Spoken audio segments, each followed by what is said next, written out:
بسم اللہ الرحمن الرحیم۔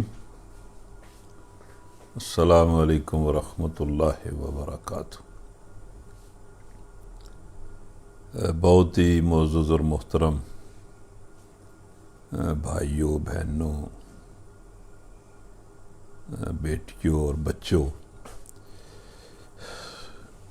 یہ معاذ اللہ کا احسان ہے اور اس کی رحمت ہے کہ ہم اس طرح رمضان کی راتوں میں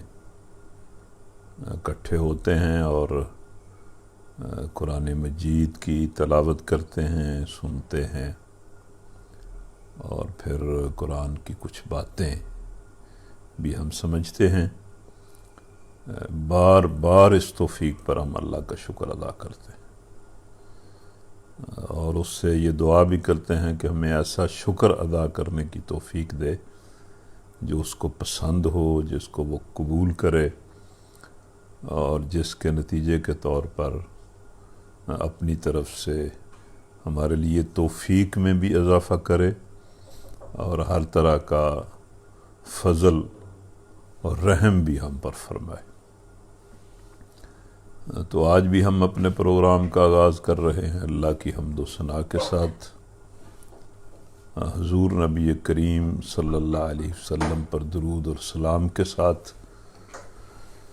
اور اپنے لیے اور سب اہل ایمان کے لیے اللہ سے فضل اور رحمت کی دعا کے ساتھ۔ تو آج ہم 13ویں پارے کے نصف سے آگے جو حصہ ہے وہاں سے شروع کر رہے ہیں، اور یہ سورہ رعد کی آیت نمبر 19 ہے جہاں سے ہم شروع کر رہے ہیں۔ آپ ضرور قرآن مجید کو اپنے سامنے رکھا کریں، بہت اچھی بات ہے، بڑے شوق سے اور دھیان سے سنیں، اور سورہ رعد کی آیت نمبر 19 نکال لیں۔ اعوذ باللہ من الشیطان الرجیم، بسم اللہ الرحمن الرحیم۔ افمن یعلم انما انزل الیک من ربک الحق کمن هو اعمی انما یتذکر اولو الالباب الذین یوفون بعہد اللہ ولا ینقضون المیثاق والذین یصلون ما امر اللہ به ان یوصل ویخشون ربهم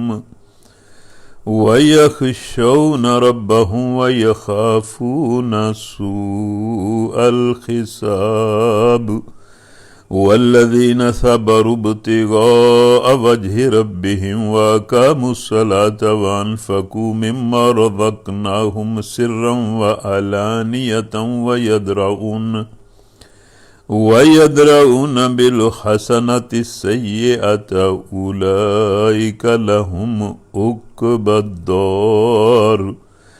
جنات عدن يدخلونها ومن صلح من آبائهم وأزواجهم وذرياتهم والملائكة يدخلون عليهم من كل باب سلام عليكم بما صبرتم فنعم عقبى الدار والذين ينقضون عهد الله من بعد ميثاقه ويقطعون ما أمر الله به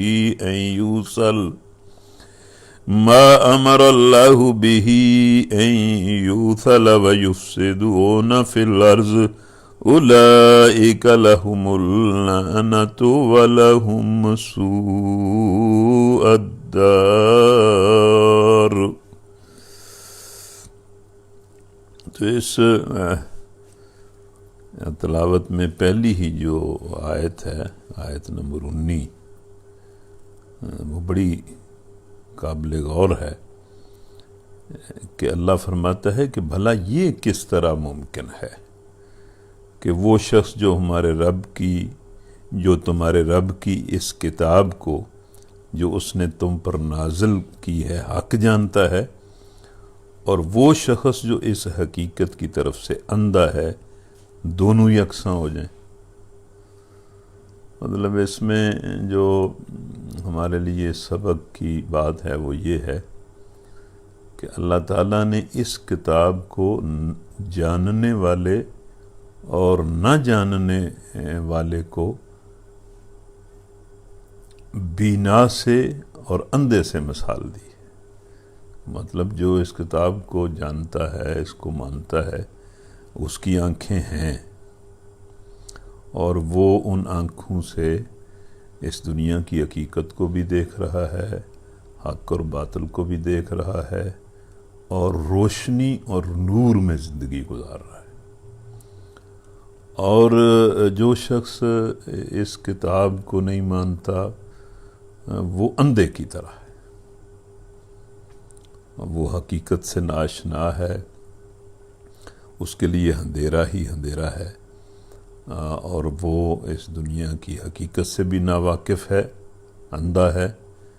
اور اس کے اندر جو شر اور باطل ہے اور حق ہے اس سے بھی ناواقف ہے۔ تو بالکل ان دونوں کی مثال اس طرح ہے کہ جس طرح ایک آنکھوں والا ہے اور ایک اندھا ہے، تو اللہ سے دعا کرنی چاہیے کہ اللہ تعالی ہمیں آنکھوں والا بنائے اور قرآن کا نور عطا کرے۔ قرآن کا نور بڑی ایک بہت بڑی چیز ہے جو دنیا میں بھی انسان کی رہنمائی کرتا ہے، اور آخرت میں بھی یہ قرآن والوں کے لیے نور اور روشنی ثابت ہوگا۔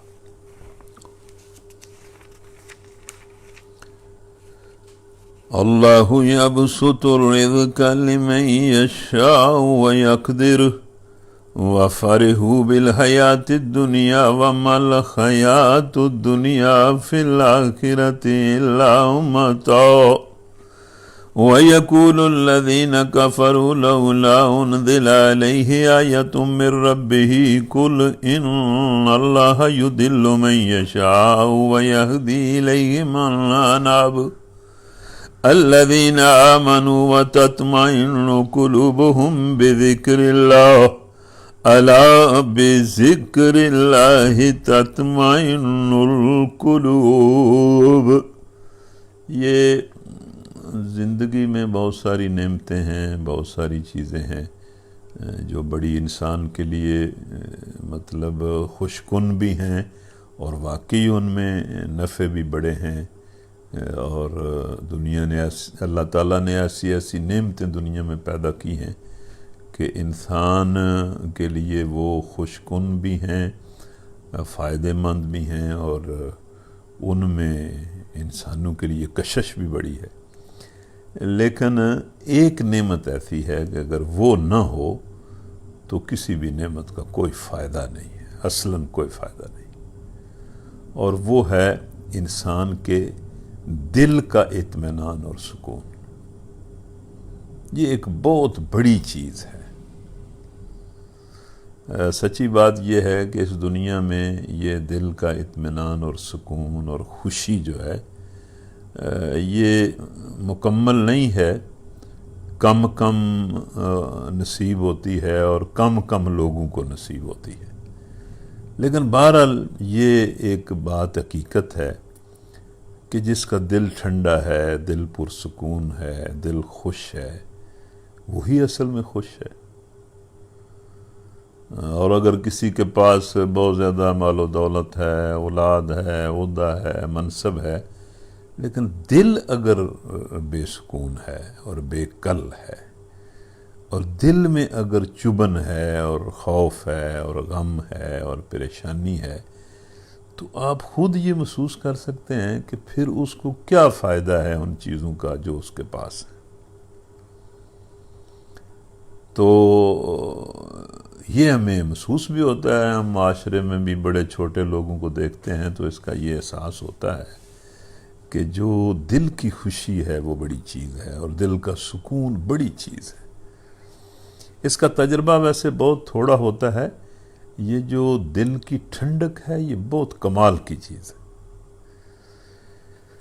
تو اللہ تبارک و تعالیٰ جو ہے وہ یہ بتا رہا ہے کہ یہ جو دل کی ٹھنڈک ہے، دل کا سکون ہے، دل کا اطمینان ہے، دل کی خوشی ہے، اور دل کی وہ کیفیت ہے جو انسان کے لیے بڑی ہی پرلطف ہے، وہ تو میری یاد میں لوگوں کو ملے گی۔ جو مجھے پہچان جائیں گے، مجھے یاد کریں گے، ان کے دلوں میں میرے لیے محبت ہوگی، ان کے دلوں میں میری خشیت ہوگی، ان کے دلوں میں میرا احترام ہوگا، اور ان کے دل میرے شکر سے لبریز ہوں گے، ان کی پیشانیوں میں میرے سجدے ہوں گے، تو پھر انہیں اطمینان اور سکون ملے گا، ورنہ سکون نہیں ملے گا۔ اب یہ سمجھانا مشکل اس لیے ہے کہ ہمیں اس کا تجربہ نہیں ہے۔ جس طرح وہ کہتے ہیں نا کہ بھئی، وہ حکیم کہتے ہیں کہ بھئی یہ دوائی استعمال کرو، اس کا استعمال شرط ہے، اس کو استعمال کرو گے تو پھر پتہ چلے گا بھئی یہ کتنی فائدہ مند ہے۔ تو اللہ تعالی ہمیں اپنا ذکر نصیب کرے اور ہمارے دلوں کو سکون کی اور مسرت کی اور شکر کی نعمت نصیب کرے۔ الذین آمنوا وعملوا الصالحات طوبی لهم وحسن مآب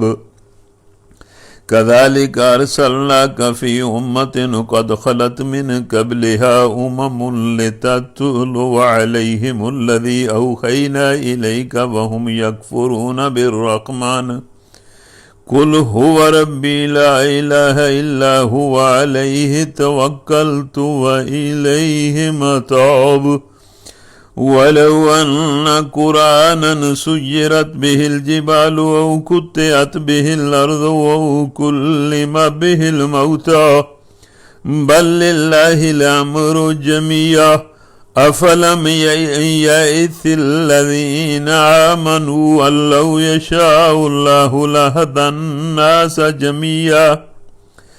ولا يزال الذين كفروا تصيبهم بما صنعوا قارعة أو تحل قريبا من دارهم حتى يأتي وعد الله إن الله لا يخلف الميعاد وَلَقَدِ اسْتُخْذِيَ بِالرُّسُلٍ مِّن قَبْلِكَ فَأَمْلَيْتُ لِلَّذِينَ كَفَرُوا ثُمَّ أَخَذْتُهُمْ فَكَيْفَ كَانَ عِقَابِ أَفَمَنْ هُوَ قَائِمٌ عَلَى كُلِّ نَفْسٍ بِمَا كَسَبَتْ وَجَعَلُوا لِلَّهِ شُرَكَاءَ قُلْ سَمُّوهُمْ ام تنبئونه بما لا يعلم في الارض ام بظاهر من القول بل زين للذين كفروا مكرهم وصدوا عن السبيل ومن يضلل الله فما له من هاد لهم عذاب في الحياة الدنيا ولعذاب الآخرة أشق وَمَا لَهُم مِّنَ اللَّهِ مِن وَاقٍ۔ اب یہ اندازہ اس کا مطلب ہماری نظروں کو اور ہمارے دلوں دماغوں کو نہیں نہ ہوتا، ورنہ بار بار اللہ کہتا ہے کہ میرے نافرمان بندوں کے لیے تو اس دنیا میں بھی عذاب ہے اور آخرت میں بھی عذاب۔ اب ظاہر ہے کسی بندے کے بارے میں ہم اس کی جو ذہنی کیفیت ہے اس کے بارے میں تو نہیں جانتے نا کہ وہ کیا ہے، لیکن بہرحال کبھی کبھی اس طرح کے تجربات اور مشاہدات ہوتے ہیں کہ جو لوگ اللہ کی نافرمانی میں اور فسق اور فجور میں زندگی گزارتے ہیں، سب کچھ ہونے کے باوجود وہ عذاب میں ہوتے ہیں۔ اور اس کی مثالیں کہیں اس طرح کی ملتی رہتی ہیں کہ مثلا کوئی بندہ ہے، بظاہر اس کے پاس سب کچھ ہے، مال بھی ہے، اولاد بھی ہے، عہدہ بھی ہے، منصب بھی ہے، اور نوکر چاکر بھی ہیں، لیکن خبر آ جاتی ہے کہ اس نے خودکشی کر لی ہے۔ تو یہ کیا ہے؟ مطلب خودکشی تو وہ بندہ کرتا ہے جو بہت ہی تنگ اور تکلیف میں ہوتا ہے، مطلب اتنی تکلیف میں ہوتا ہے کہ وہ سمجھتا ہے کہ میں اس سے مر ہی جاؤں تو بہتر ہے۔ تو میں یہ بات اس لیے کر رہا ہوں کہ یہ اللہ کا چونکہ فرمان ہے کہ میرے نافرمان بندے اس دنیا میں بھی تکلیف ہی میں ہوتے ہیں، لیکن جو آخرت کا عذاب ہے وہ اصل عذاب ہے اور بہت بڑا عذاب ہے۔ تو اللہ تعالیٰ بہرحال ایمان نصیب کرے اور دنیا کے عذاب سے بھی بچائے اور آخرت کے عذاب سے بھی بچائے۔ مثل الجنة التي وعد المتقون تجري من تحتها الأنهار أكلها دائم وظلها تلك عقبى الذين اتقوا وعقبى الكافرين النار والذين آتيناهم الكتاب يفرحون بما أنزل إليك ومن الأحزاب من ينكر بعضه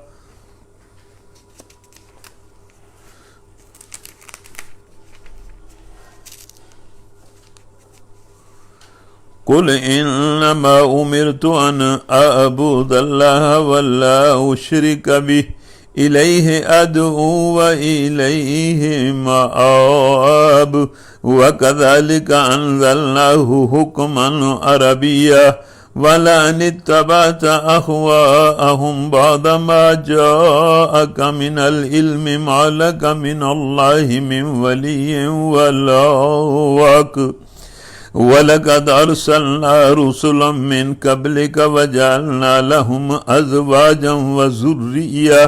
وَمَا كَانَ لِرَسُولٍ أَن يَأْتِيَ بِآيَةٍ إِلَّا بِإِذْنِ اللَّهِ لِكُلِّ أَجَلٍ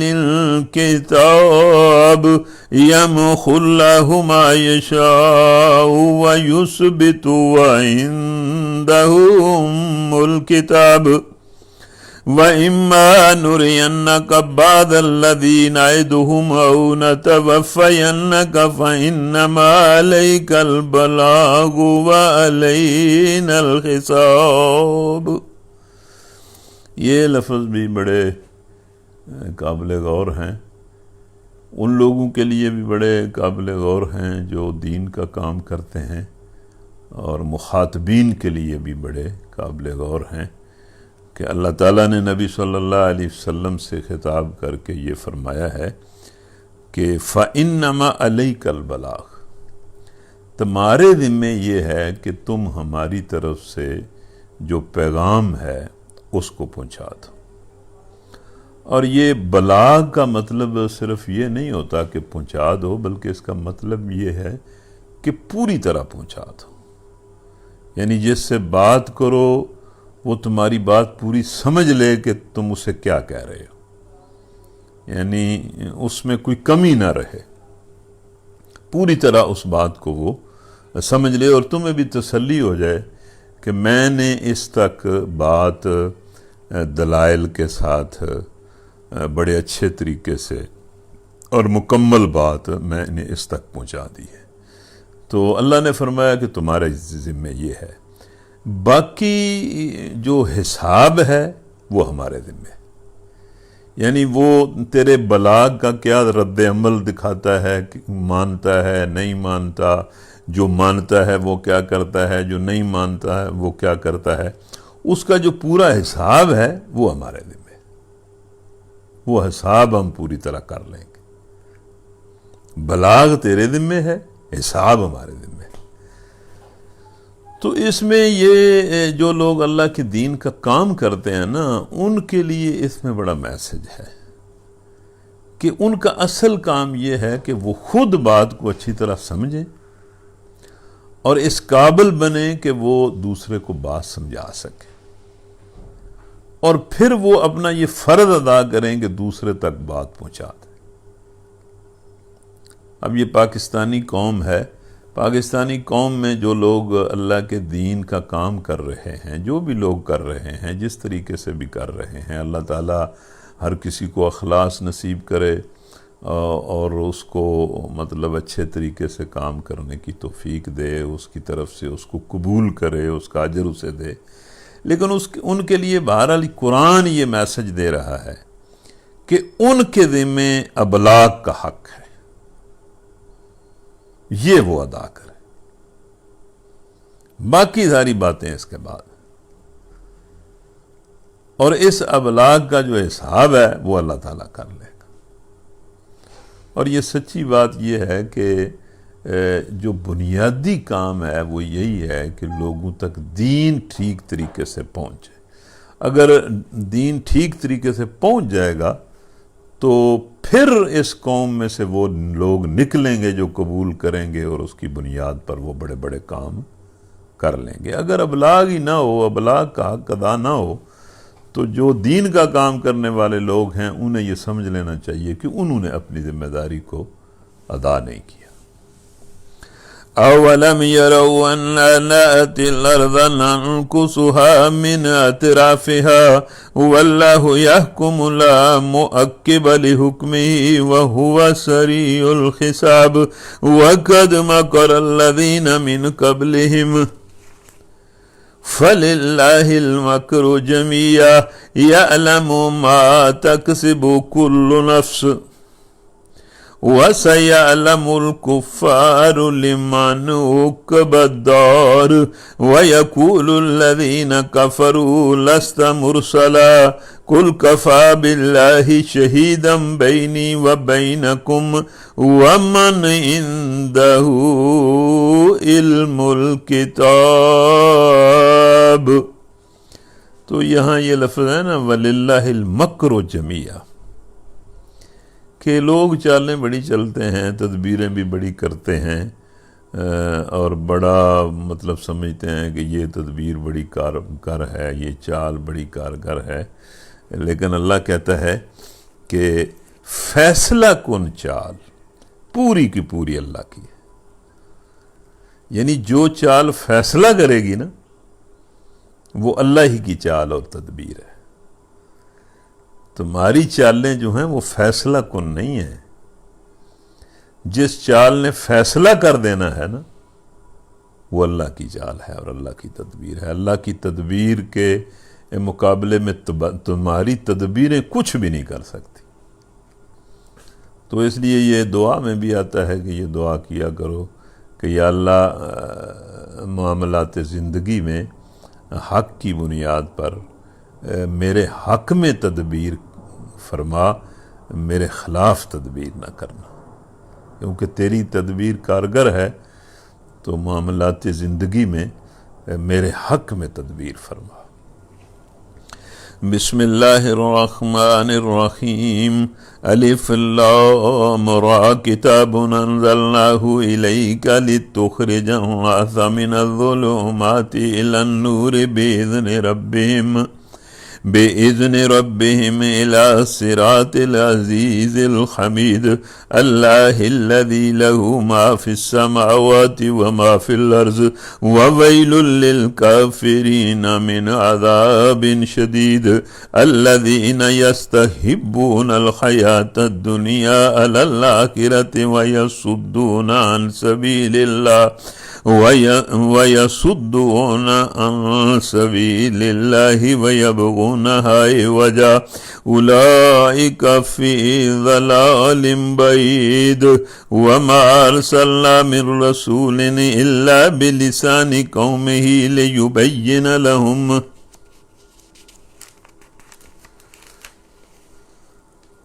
فَيُضِلُّ اللَّهُ مَن يَشَاءُ وَيَهْدِي مَن يَشَاءُ وَهُوَ الْعَزِيزُ الْحَكِيمُ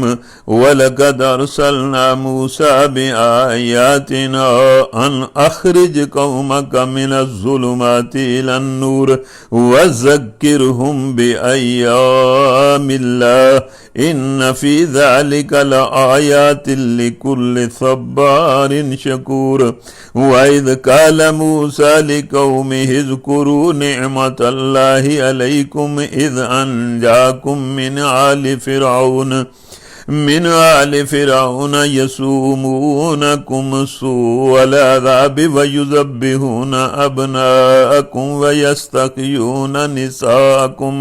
وفی ذلکم بلاء من ربکم عظیم وَإِذْ تَعَذَّنَ رَبُّكُمْ لَئِن شَكَرْتُمْ لَأَزِيدَنَّكُمْ وَلَئِن كَفَرْتُمْ إِنَّ عَذَابِي لَشَدِيدٌ وَقَالَ مُوسَىٰ إِن تَكْفُرُوا أَنْتُمْ وَمَنْ فِي الْأَرْضِ جَمِيعًا فَإِنَّ اللَّهَ لَغَنِيٌّ حَمِيدٌ۔ اب دیکھیں یہ درمیان میں ہم تھوڑی تھوڑی باتیں کر رہے ہیں۔ قرآن بہت ہی جامع کلام ہے، بہت ہی زرخیز کلام ہے، لیکن یہ ویسے کمال بات ہے۔ اس کے کمالات میں سے ایک کمال یہ بھی ہے کہ جہاں یہ سارا قرآن ہدایت ہے، وہاں اس کی ایک ایک آیت مکمل ہدایت ہے۔ اس طرح وہ کسی روایت میں آتا ہے نا کہ کوئی بندہ نبی صلی اللہ علیہ وسلم کے پاس آیا اور اس نے آ کر عرض کی کہ اللہ کے رسول مجھے کوئی نا قرآن کا چھوٹا سا حصہ سکھا دیں، مطلب جو میرے لیے کافی ہو، مجھے اور زیادہ مطلب ضرورت نہ رہے۔ تو نبی صلی اللہ علیہ وسلم نے اسے ایک حصہ، دوسرا حصہ، وہ کہتا رہا کہ یہ تو لمبا ہے۔ تو نبی صلی اللہ علیہ وسلم نے فرمایا کہ اچھا پھر چلیں، اتنی بات یاد کر لو۔ فَمَن يَعْمَلْ مِثْقَالَ ذَرَّةٍ خَيْرًا يَرَهُ وَمَن يَعْمَلْ مِثْقَالَ ذَرَّةٍ شَرًّا يَرَهُ، کہ بھئی ایک دن آئے گا جس دن تمہاری چھوٹی سے چھوٹی نیکی بھی سامنے آ جائے گی اور چھوٹی سے چھوٹی برائی بھی سامنے آ جائے گی۔ تو اس نے کہا اللہ کے رسول بات ساری سمجھ آ گئی ہے، ضرورت ہی کوئی نہیں ہے اور کسی بات کی، میرے لیے یہ بالکل کافی ہے، میں بات پوری سمجھ گیا ہوں۔ تو السلام علیکم۔ اور وہ جب جا رہا تھا تو نبی صلی اللہ علیہ وسلم نے جو دوسرے صحابہ بیٹھے ہوئے تھے ان سے فرمایا کہ یہ جو جا رہا ہے یہ مکمل ہدایت لے کے جا رہا ہے۔ تو ظاہر ہے مطلب ہے کہ سارے صحابہ جو ہیں انہوں نے تو سارا قرآن نہیں پڑھا تھا، سارا قرآن تو 22-23 سالوں میں نازل ہوا، بہت سارے صحابہ تو اس سے پہلے ہی شہید ہو گئے۔ اور ویسے بھی سارے صحابہ جو ہیں ان کے حالات بھی ایک طرح کے نہیں تھے، ان کا لیول بھی ایک طرح کا نہیں تھا۔ وہاں تو بہت سارے لوگ ایسے تھے جو انتہائی غریب قسم کے لوگ تھے، جن کا کام صرف جو ہے وہ مزدوری کرنا، اونٹ چرانا، بکریاں چرانا، جنگلوں میں پہاڑوں میں رہنا تھا۔ لیکن وہ مسلمان ہوئے تو انہوں نے قرآن مجید کے مطلب چھوٹے چھوٹے حصوں سے پوری ہدایت پا لی، اور عملی طور پر انہوں نے اس کو اختیار کر لیا۔ اب یہاں دیکھیں یہ جو مطلب آیت نمبر 7 ہے سورہ ابراہیم کی، اس میں اللہ تعالیٰ بڑی خوبصورت بات فرماتا ہے کہ لوگوں یاد رکھو تمہارے رب نے تمہیں خبردار کر دیا تھا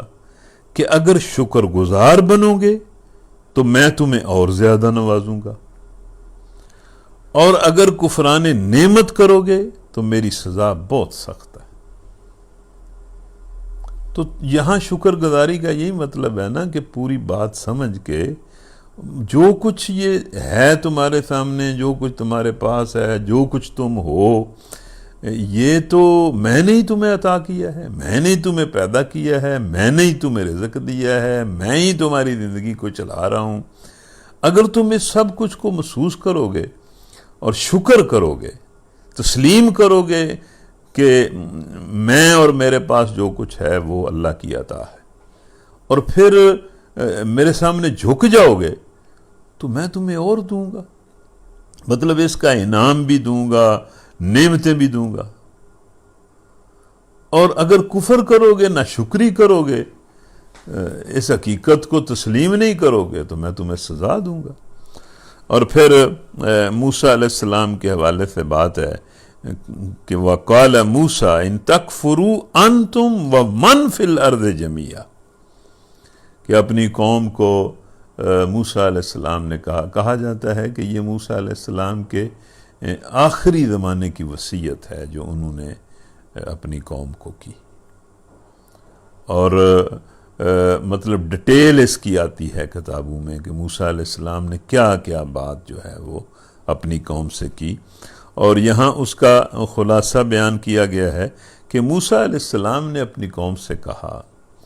کہ بھئی اگر تم اور جتنے زمین میں رہنے والے ہیں سارے کے سارے بھی کفر کرو، ناشکری کرو، نافرمانی کرو، فَإِنَّ اللَّهَ لَغَنِيٌّ حَمِيدٌ، تو اللہ تعالیٰ تو بے نیاز ہے اور اپنی ذات میں آپ محمود ہے، اسے کیا پرواہ ہے تمہاری نافرمانی کی۔ مطلب الٹا اس کا وبال تم پر آئے گا اور تم اس دنیا میں بھی ذلیل و خوار ہو جاؤ گے اور اللہ کے ہاں بھی عذاب پاؤ گے۔ تو یہ شکر بہت بڑی چیز ہے۔ حضرت داؤد علیہ السلام، حضرت سلیمان علیہ السلام کو اللہ تعالیٰ نے بہت کچھ دیا، یعنی انہیں ایک تو یہ کہ ان کے پاس نبوت تھی، نبوت سے بڑی کیا چیز ہو سکتی ہے، پھر اللہ تعالیٰ نے باپ بیٹے کو بادشاہیاں دیں بڑی، تو بڑی حکومتیں دیں، تو ان کو اللہ کہتا ہے کہ اے آل داؤد شکر کے طریقے پر زندگی گزارو، شکر کے طریقے پر عمل کرو۔ شکر کے طریقے پر زندگی کا مطلب یہی ہے کہ اللہ کے سامنے جھک کر رہو، اس کی بندگی کرو، اور اس کے جو فرمان ہیں ان کے مطابق زندگی گزارو۔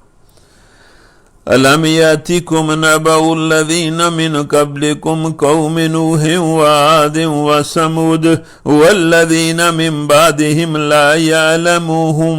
إِلَّا اللَّهُ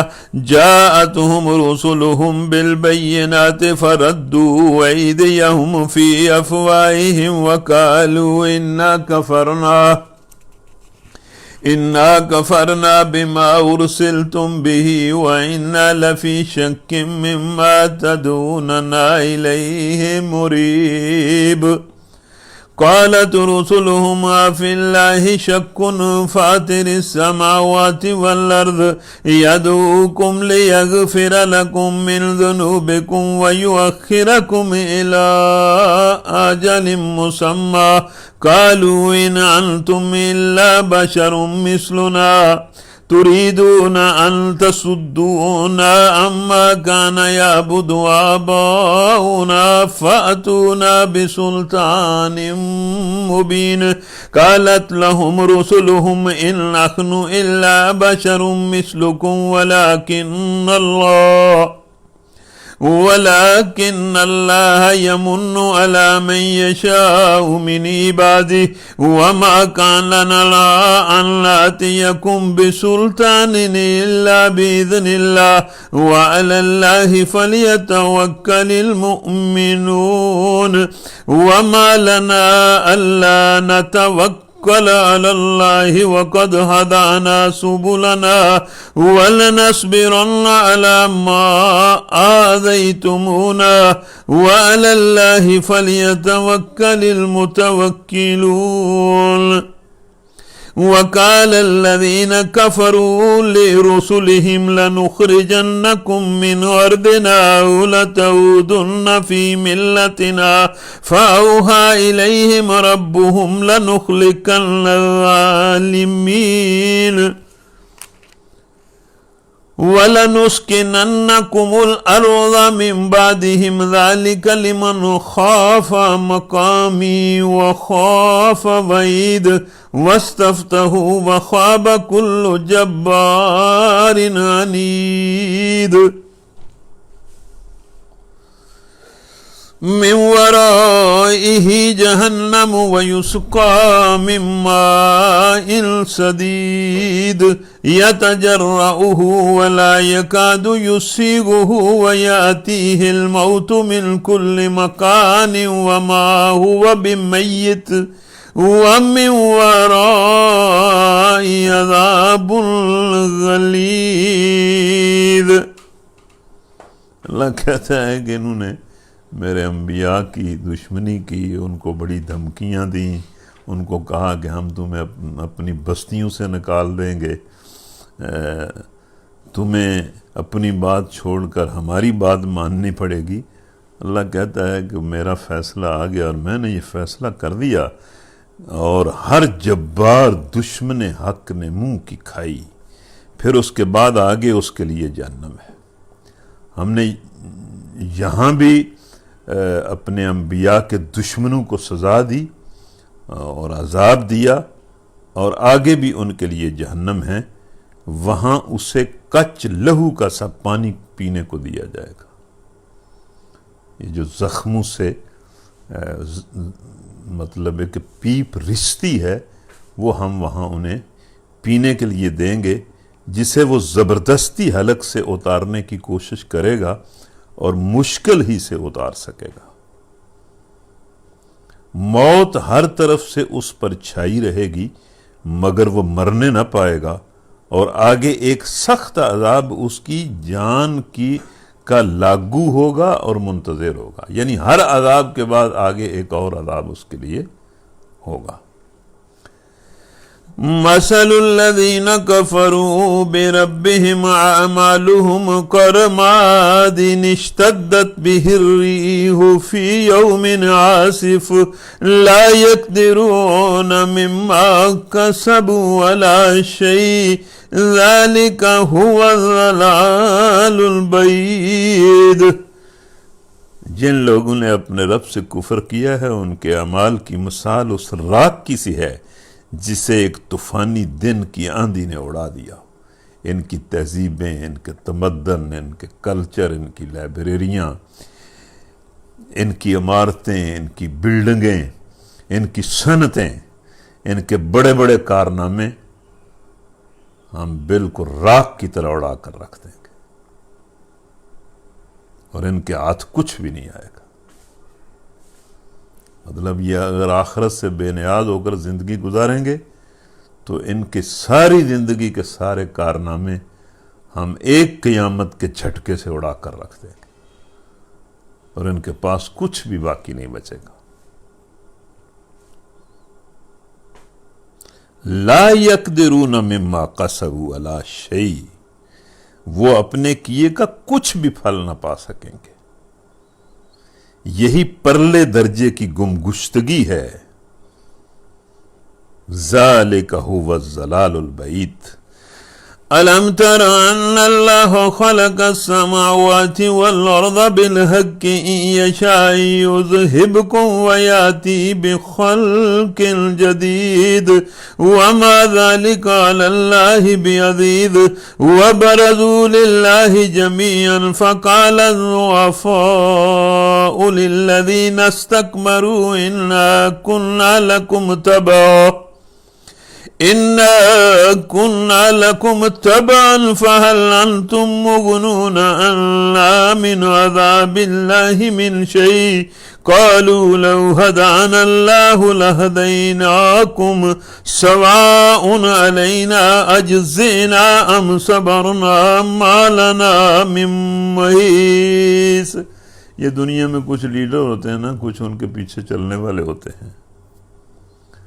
اور گمراہی کے لیڈر اور ان گمراہوں کے پیچھے چلنے والے، تو قیامت کے دن پیچھے چلنے والے کہیں گے بس ساری زندگی تمہاری اتباع کرتے رہے ہیں، تو آج یہ سزا میں پھنس گئے ہیں، اس سے کوئی نکالنے کی کوئی تدبیر تمہارے پاس ہے؟ تم بڑے لیڈر ہو، بڑے کام کیا کرتے تھے، ہر جگہ کام آتے تھے لوگوں کے، تو ہم تو آپ کے پیچھے چلتے رہے ہیں۔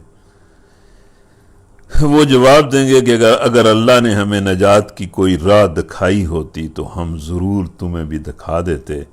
اب تو برابر ہے، خواہ ہم جزا فضا کریں یا صبر، بہرحال ہمارے بچنے کی اب کوئی صورت نہیں۔ وَقَالَ الشَّيْطَانُ لَمَّا قُضِيَ الْأَمْرُ إِنَّ اللَّهَ وَعَدَكُمْ وَعْدَ الْحَقِّ وَوَعَدتُّكُمْ فأخلفتكم وما كان لي عليكم من سلطان إلا أن دعوتكم فاستجبتم لي فلا تلوموني ولوموا أنفسكم ما أنا بمصرخكم وما أنتم بمصرخي إني كفرت بما أشركتموني من قبل إن الظالمين لهم عذاب أليم وأدخل الذين آمنوا وعملوا الصالحات جنات تجري من تحتها الأنهار خالدين فيها بإذن ربهم تحيتهم فيها سلام ألم تر كيف ضرب الله مثلا كلمة طيبة كشجرة طيبة أصلها ثابت وفرعها في السماء تؤتي أكلها كل حين بإذن ربها ويضرب الله الأمثال للناس لعلهم يتذكرون ومثل كلمة خبيثة كشجرة خبيثة اجتثت من فوق الأرض ما لها من قرار يثبت الله الذين آمنوا بالقول الثابت في الحياة الدنيا وفي الآخرة ويضل الله الظالمين ويفعل الله ما يشاء ألم تر إلى الذين بدلوا نعمة الله كفرا وأحلوا قومهم دار البوار جهنم يصلونها وبئس القرار وجعلوا لله أندادا ليضلوا عن سبيله قل تمتعوا فإن مسيركم إلى النار قل لعبادي الذين آمنوا يقيموا الصلاة وينفقوا مما رزقناهم سرا وعلانية من قبل أن يأتي يوم لا بيع فيه ولا خلال. تو یہ جگہ جگہ اللہ تعالیٰ بڑے اختصار کے ساتھ جو اسلامی زندگی ہے اس کے کچھ ایسے اعمال کا حکم دیتا ہے کہ جو ساری اس کی وہ جو اللہ کی اطاعت کی زندگی ہے وہ اعمال اس کے محور و مرکز ہوتے ہیں، اور وہ ہیں نماز اور اللہ کے راستے میں خرچ کرنا، یعنی بدن سے بھی اللہ کی عبادت کرنا اور اپنے مال اور وسائل سے بھی اللہ کی عبادت کرنا. اس عبادت میں پھر وہ ساری چیزیں ہیں، ہر نیک عمل ہے، جہاد ہے، کہ اپنے جسم سے بھی اور اپنے مال سے بھی. اے نبی، میرے جو بندے ایمان لائے ہیں ان سے کہہ دو کہ نماز قائم کریں. یہ نماز جو ہے یہ ویسے بڑی اگر صحیح پڑھی جائے، اور یہ بھی ہم نے تو دیکھا ہے کہ جو لوگ جتنے نیک ہوتے ہیں ان کی نماز اتنی اچھی ہوتی ہے. اور کسی کو دیکھنا ہو کہ اس کا اسلام کا اس کے اسلام کا لیول کیا ہے، تو اس کی نماز کو دیکھ لو، اسے نماز سے، مسجد سے اور اچھے طریقے سے نماز پڑھنے سے مطلب اس کا تعلق کیا ہے. یہی اس کی اسلامی زندگی کا ایک جو علامت ہے وہ ہے.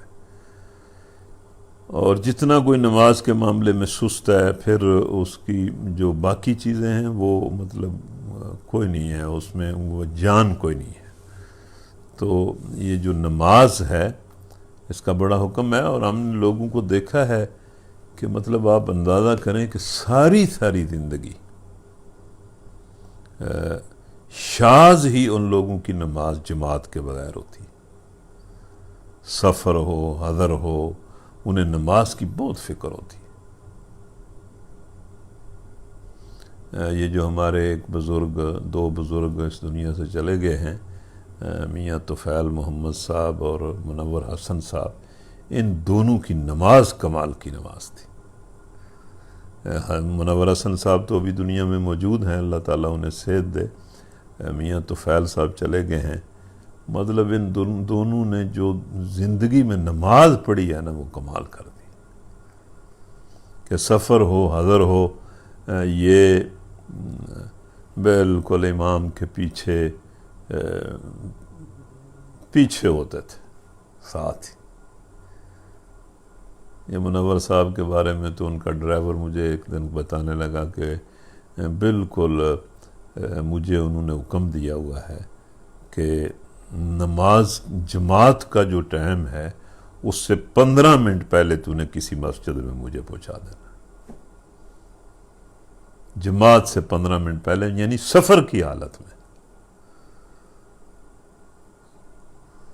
تو یہ نماز جو ہے یہ بڑا ہے۔ اے نبی، میرے جو بندے ایمان لائے ہیں ان سے کہہ دو کہ نماز قائم کریں، اور جو کچھ ہم نے ان کو دیا ہے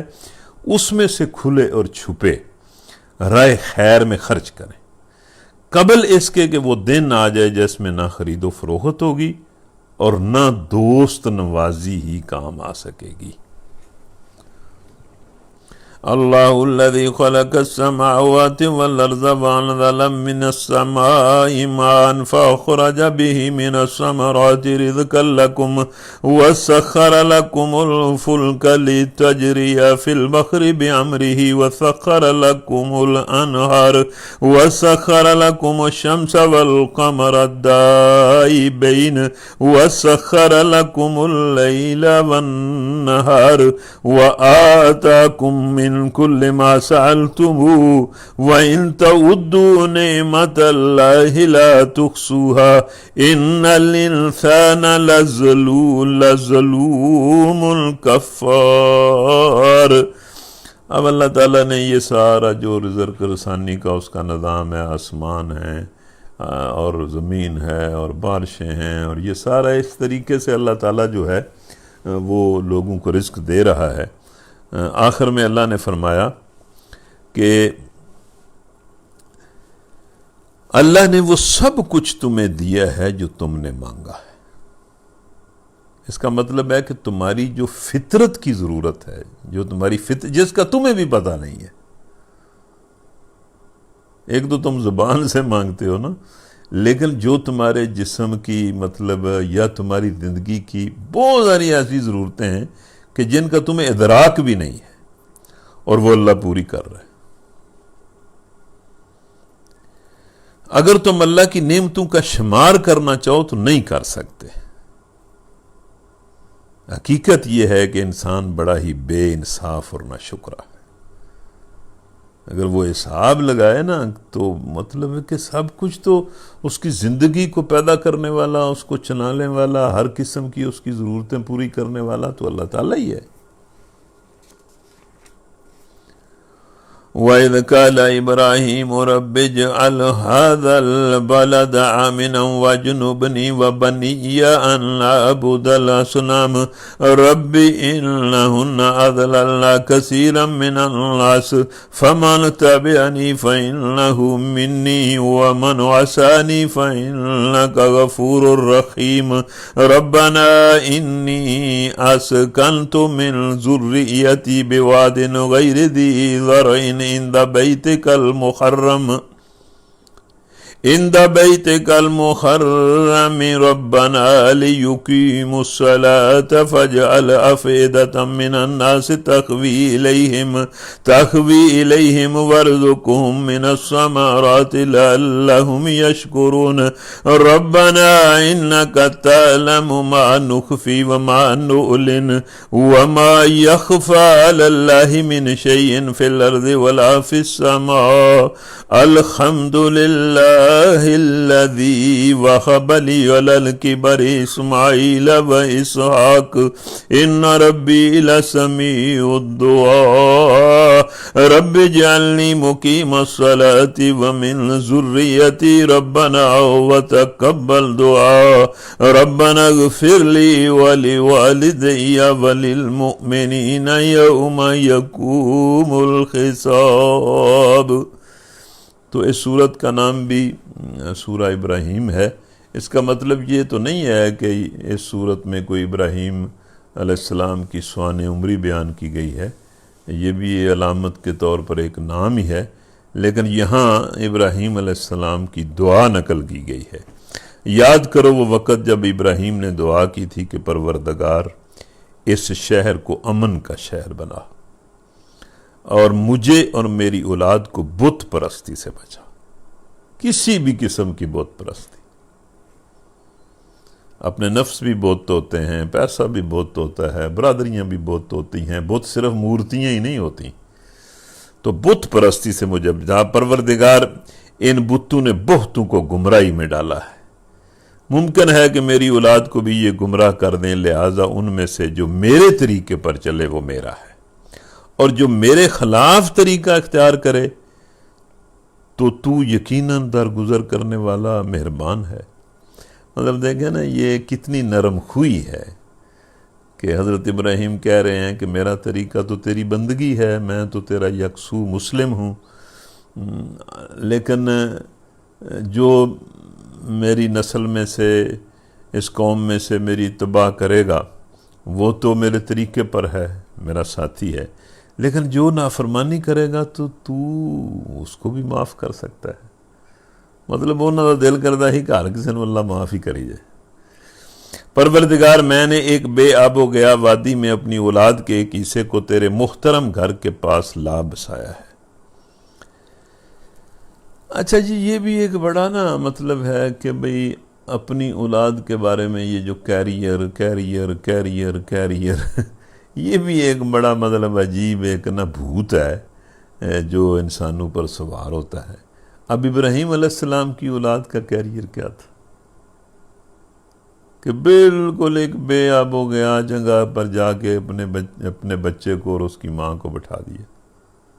یہ اللہ تعالیٰ نے شاید سبق سکھایا ہے کہ بھئی کیریئر تو میری بندگی ہے، اور اسی میں سے کیریئر نکلتے ہیں۔ اب اللہ تعالیٰ نے ابراہیم علیہ السلام کی اولاد کو جو برکت دی ہے، ہم اپنی اولاد پر جتنا زور لگائیں گے، انہیں مطلب یہ دنیا میں چرنے چگنے کے ڈھنگ سکھائیں گے اور اس پر خوش ہوتے رہیں گے کہ بھئی یہ بن گیا ہے، یہ بن گیا ہے، تو وہ کیا کر لے گا؟ تو ابراہیم علیہ السلام کی اولاد کو تو اللہ تعالیٰ نے جو ہے وہ غیر معمولی برکت دی۔ اس لیے اپنے بچوں کے بارے میں ٹھیک ہے، دنیا کی جو چیزیں ہیں، علم ہے، ساری چیزیں اس کو حاصل کرنا چاہیے، لیکن اپنے بچوں سے یہ خواہش کرنی چاہیے کہ یہ اللہ کے بندے بنے۔ اسی سے اگر وہ ان کو یہ سبق یاد ہو گیا تو اللہ تعالیٰ انہیں برکتیں دے گا، ان پر رحم کرے گا۔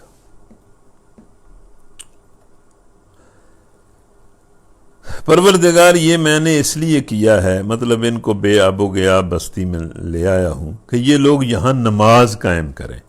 لہذا تو لوگوں کے دلوں کو ان کا مشتاق بنا، مطلب لوگوں کے دلوں میں میری اولاد کے لیے محبت پیدا کر اور انہیں کھانے کو پھل دے، شاید کہ یہ شکر گزار بنے۔ مطلب اصل بات یہ ہے کہ تو میری اولاد کو اپنا شکر گزار بنا۔ پروردگار تو جانتا ہے جو کچھ ہم چھپاتے ہیں، اور تو جانتا ہے جو کچھ ہم ظاہر کرتے ہیں، اور واقعی اللہ سے کچھ بھی چھپا ہوا نہیں ہے، نہ زمین میں نہ آسمانوں میں۔ شکر ہے اس خدا کا جس نے مجھے اس بڑھاپے میں اسماعیل اور اسحاق جیسے بیٹے دیے، نہیں بیٹے ہی نہیں دیے بلکہ کمال کے بیٹے دیے۔ حقیقت یہ ہے کہ میرا رب ضرور دعا سنتا ہے۔ اے میرے پروردگار، مجھے نماز قائم کرنے والا بنا اور میری اولاد سے بھی ایسے لوگ اٹھا جو یہ کام کریں۔ پروردگار میری دعا قبول کر۔ پروردگار مجھے اور میرے والدین کو اور سب ایمان لانے والوں کو اس دن معاف کر دے جب کہ حساب قائم ہوگا۔ کہتے ہیں کہ جو بندہ یہ دعا کرتا ہے وہ اہل ایمان کی طرف سے اہل ایمان کا حق ادا کر دیتا ہے۔ مطلب ہے کہ اس میں اپنے لیے بھی دعا، والدین کے لیے بھی دعا، سارے اہل ایمان کے لیے بھی دعا۔ تو جو بندہ یہ دعا کرتا ہے وہ اہل ایمان کا حق ادا کر دیتا ہے۔ وَلَا تَحْسَبَنَّ اللَّهَ غَافِلًا عَمَّا يَعْمَلُ الظَّالِمُونَ إِنَّمَا يُؤَخِّرُهُمْ لِيَوْمٍ تَشْخَصُ فِيهِ الْأَبْصَارُ مُهْطِعِينَ مُقْنِعِي رُءُوسِهِمْ لَا يَرْتَدُّ إِلَيْهِمْ طَرْفُهُمْ وَأَفْئِدَتُهُمْ هَوَاءٌ وَأَنذِرِ النَّاسَ يَوْمَ يَأْتِيهِمُ الْعَذَابُ فَيَقُولُ الَّذِينَ ظَلَمُوا ربنا أخرنا إلى أجل قريب نجب دعوتك ونتبع الرسل اولم تكونوا اقسمتم من قبل ما لكم من زوال وسكنتم في مساكن الذين ظلموا انفسهم وتبين لكم كيف فعلنا بهم وضربنا لكم الامثال وقد مكروا مكرهم وعند الله مكرهم وإن كان مكرهم لتزول منه الجبال فلا تحسبن الله مخلف وعده رسله إن الله عزيز ذو انتقام يوم تبدل الأرض غير الأرض والسماوات وبرزوا لله الواحد القهار۔ اللہ اس زمین کو بدل کر کچھ کا کچھ کر دے گا، اور اس دن تو دیکھے گا وَتَرَى الْمُجْرِمِينَ يَوْمَئِذٍ مُقَرَّنِينَ فِي الْأَصْفَادِ سَرَابِيلُهُم مِّن قَطِرَانٍ وَتَغْشَىٰ وُجُوهَهُمُ النَّارُ لِيَجْزِيَ اللَّهُ كُلَّ نَفْسٍ مَّا كَسَبَتْ إِنَّ اللَّهَ سَرِيعُ الْحِسَابِ هَٰذَا بَلَاغٌ لِّلنَّاسِ وَلِيُنذَرُوا بِهِ وَلِيَعْلَمُوا أَنَّمَا هُوَ إِلَٰهٌ وَاحِدٌ وَلِيَذَّكَّرَ أُولُو الْأَلْبَابِ۔ اس روز تم مجرموں کو دیکھو گے کہ زنجیروں میں ہاتھ پاؤں جکڑے ہوئے ہوں گے، تار کول کے لباس پہنے ہوئے ہوں گے۔ تار کول میرا خیال ہے یہ جو لک ہوتی ہے اس کو کہتے ہیں، گرم لک کے لباس انہوں نے پہنے ہوئے ہوں گے، اور آگ کے شعلے ان کے چہروں پر چھائے جا رہے ہوں گے۔ یہ اس لیے ہوگا کہ اللہ ہر متنفس کو اس کے کیے کا بدلہ دے۔ اللہ کو حساب لیتے کچھ دیر نہیں لگتی۔ یہ ایک پیغام ہے سب انسانوں کے لیے، اور یہ بھیجا گیا ہے اس لیے کہ ان کو اس کے ذریعہ سے خبردار کر دیا جائے، اور وہ جان لیں کہ حقیقت میں خدا بس ایک ہی ہے، اور جو عقل رکھتے ہیں وہ ہوش میں آ جائیں۔ تو یہاں ہمارا نصف مکمل ہو گیا ہے۔ آج پھر وہ جن کی بات ایک دن میں نے پہلے آپ سے کی تھی، ڈاکٹر ارشد صاحب ہمارے ایک دوست ہیں، بڑے ذہین اور سمجھدار ہیں اور بات کو بڑا سمجھتے ہیں۔ وہ میرے پاس آئے تھے اور کہتے تھے کہ وہ تلاوت کو لمبا نہ کریں، تلاوت کے ساتھ ساتھ کچھ چیزیں لوگوں کو سمجھاتے جائیں تو یہ زیادہ بہتر ہے۔ تو مطلب چلیں ٹھیک ہے، وہ چونکہ بہت اچھی بات کرتے ہیں اس لیے ہم ان کی بات مان لیتے ہیں۔ تو اب بھی مطلب اخیار تلاوت کرے گا ایک ربع کی، اور اس میں سے میں کچھ باتیں آپ سے کر دوں گا۔ یہ بہت اچھا طریقہ ہے تلاوت، اور اس میں سے کچھ چیزیں بندہ، زیادہ چیزیں تو بالکل میں پھر کہتا ہوں کہ اگر ترجمہ پورا کیا جائے، درس ساتھ ساتھ میں تیز درس دیا جائے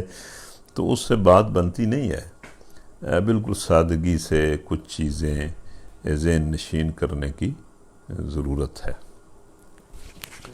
تو یہ اب اخیار ایک ربع پڑے گا، پھر میں اس پر کوئی بات کروں گا، پھر وہ دوسرا ربع پڑے گا، پھر تیسرا ربع پڑے گا۔ ہمارے پاس گھنٹہ ہے، کوئی بات نہیں، کوئی بات نہیں۔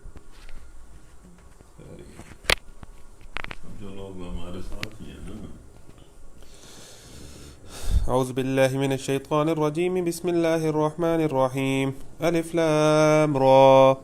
تلك آيات الكتاب وقرآن مبين. ربما يود الذين كفروا لو كانوا مسلمين، ذرهم يأكلوا ويتمتعوا ويلههم الأمل فسوف يعلمون. وما أهلكنا من قرية إلا ولها كتاب معلوم، ما تسبق من أمة أجلها وما يستأخرون. وقالوا يا أيها الذي نزل عليه الذكر إنك لمجنون، لو ما تأتينا بالملائكة إن كنت من الصادقين، ما ننزل الملائكة إلا بالحق وما كانوا إذا منذرين. إنا نحن نزلنا الذكر وإنا له لحافظون. ولقد أرسلنا من قبلك في شيع الأولين، وما يأتيهم من رسول إلا كانوا به يستهزئون. كذلك نسلكه في قلوب المجرمين، لا يؤمنون به وقد خلت سنة الأولين. ولو فتحنا عليهم بابا من السماء فظلوا فيه يعرجون لقالوا إنما سكرت أبصارنا بل نحن قوم مسحورون. ولقد جعلنا في السماء بروجا وزيناها للناظرين وحفظناها من كل شيطان رجيم إلا من استرق السمع فأتبعه شهاب مبين. والأرض مددناها وألقينا فيها رواسي وأنبتنا فيها من كل شيء موزون وجعلنا لكم فيها معايش ومن لستم له برازقين. وإن من شيء إلا عندنا خزائنه وما ننزله إلا بقدر معلوم. وأرسلنا الرياح لواقح فأنزلنا من السماء ماء فأسقيناكموه وما أنتم له بخازنين. وإنا لنحن نحيي ونميت ونحن الوارثون. ولقد علمنا المستقدمين منكم ولقد علمنا المستأخرين. وإن ربك هو يحشرهم إنه حكيم عليم. ولقد خلقنا الإنسان من صلصال من حمأ مسنون والجان خلقناه من قبل من نار السموم. وإذ قال ربك للملائكة إني خالق بشرا من صلصال من حمأ مسنون فإذا سويته ونفخت فيه من روحي فقعوا له ساجدين فسجد الملائكة كلهم أجمعون إلا إبليس أبى أن يكون مع الساجدين. قال يا إبليس ما لك ألا تكون مع الساجدين؟ قال لم أكن ليسجد لبشر خلقته من صلصال من حمأ مسنون. قال فاخرج منها فإنك رجيم وإن عليك اللعنة إلى يوم الدين. قال رب فأنذرني إلى يوم يبعثون. قال فإنك من المنذرين إلى يوم الوقت المعلوم. قال رب بما أغويتني لأزينن لهم في الأرض ولأغوينهم أجمعين إلا عبادك منهم المخلصين. قال هذا صراط علي مستقيم. إن عبادي ليس لك عليهم سلطان إلا من اتبعك من الغاوين. وإن جهنم لموعدهم أجمعين لها 7 أبواب لكل باب منهم جزء مقسوم. إن المتقين في جنات وعيون ادخلوها بسلام آمنين. ونزعنا ما في صدورهم من غل إخوانا على سرر متقابلين لا يمسهم فيها نسب وما هم منها بمخرجين. نبئ عبادي أني أنا الغفور الرحيم وأن عذابي هو العذاب الأليم. ونبئهم عن ضيف إبراهيم إذ دخلوا عليه فقالوا سلاما قال إنا منكم وجلون. قالوا لا توجل إنا نبشرك بغلام عليم. قال أبشرتموني على أن مسني الكبر فبم تبشرون؟ قالوا بشرناك بالحق فلا تكن من القانطين. قال ومن يقنط من رحمة ربه إلا الضالون. قال فما خطبكم أيها المرسلون؟ قالوا إنا أرسلنا إلى قوم مجرمين إلا آل لوط إنا لمنجوهم أجمعين إلا امرأته قدرنا فأمطرنا إنها لمن الغابرين فلما جاء آل لوط المرسلون قال إنكم قوم منكرون قالوا بل جئناك بما كانوا فيه يمترون وآتيناك بالحق وإنا لصادقون فأسر بأهلك بقطع من الليل واتبع أدبارهم ولا يلتفت منكم أحد وامضوا حيث تؤمرون وقضينا إليه ذلك الأمر أن دابر هؤلاء مقطوع مصبحين وجاء أهل المدينة يستبشرون قال إن هؤلاء ضيفي فلا تفضحون واتقوا الله ولا تخزون قالوا أولم ننهك عن العالمين قال هؤلاء بناتي إن كنتم فاعلين لعمرك إنهم لفي سكرتهم يأمهون فأخذتهم الصيحة مشرقين فجعلنا عاليها سافلا وأمطرنا عليهم حجارة من سجيل إن في ذلك لآيات للمتوسمين وإنها لبسبيل مقيم إن في ذلك لآية للمؤمنين وإن كان أصحاب الأيكة لظالمين فانتقمنا منهم وإنهما لبإمام مبين ولقد كذب أصحاب الحجر المرسلين وآتيناهم آياتنا فكانوا عنها معرضين وكانوا ينحتون من الجبال بيوتا آمنين فأخذتهم الصيحة مصبحين فما أغنى عنهم ما كانوا يكسبون وما خلقنا السماوات والأرض وما بينهما إلا بالحق وإن الساعة لآتية فاصفح الصفح الجميل إن ربك هو الخلاق العليم ولقد آتيناك سبعا من المثاني والقرآن العظيم لا تمدن عينيك إلى ما متعنا به أزواجا منهم ولا تحزن عليهم واخفض جناحك للمؤمنين وقل إني أنا النذير المبين كما أنزلنا على المقتسمين الذين جعلوا القرآن عظيم فوربك لنسألنهم أجمعين أما كانوا يأملون فاصدع بما تؤمر وأعرض عن المشركين إنا كفيناك المستهزئين الذين يجعلون مع الله إلها آخر فسوف يعلمون ولقد نعلم أنك يضيق صدرك بما يقولون فسبح بحمد ربك وكن من الساجدين واعبد ربك حتى يأتيك اليقين.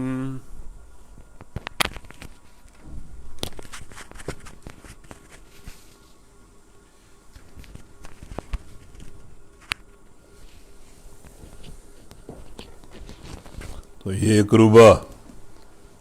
پڑھا گیا ہے، اس میں تقریباً ساری سورہ ہجر ہے.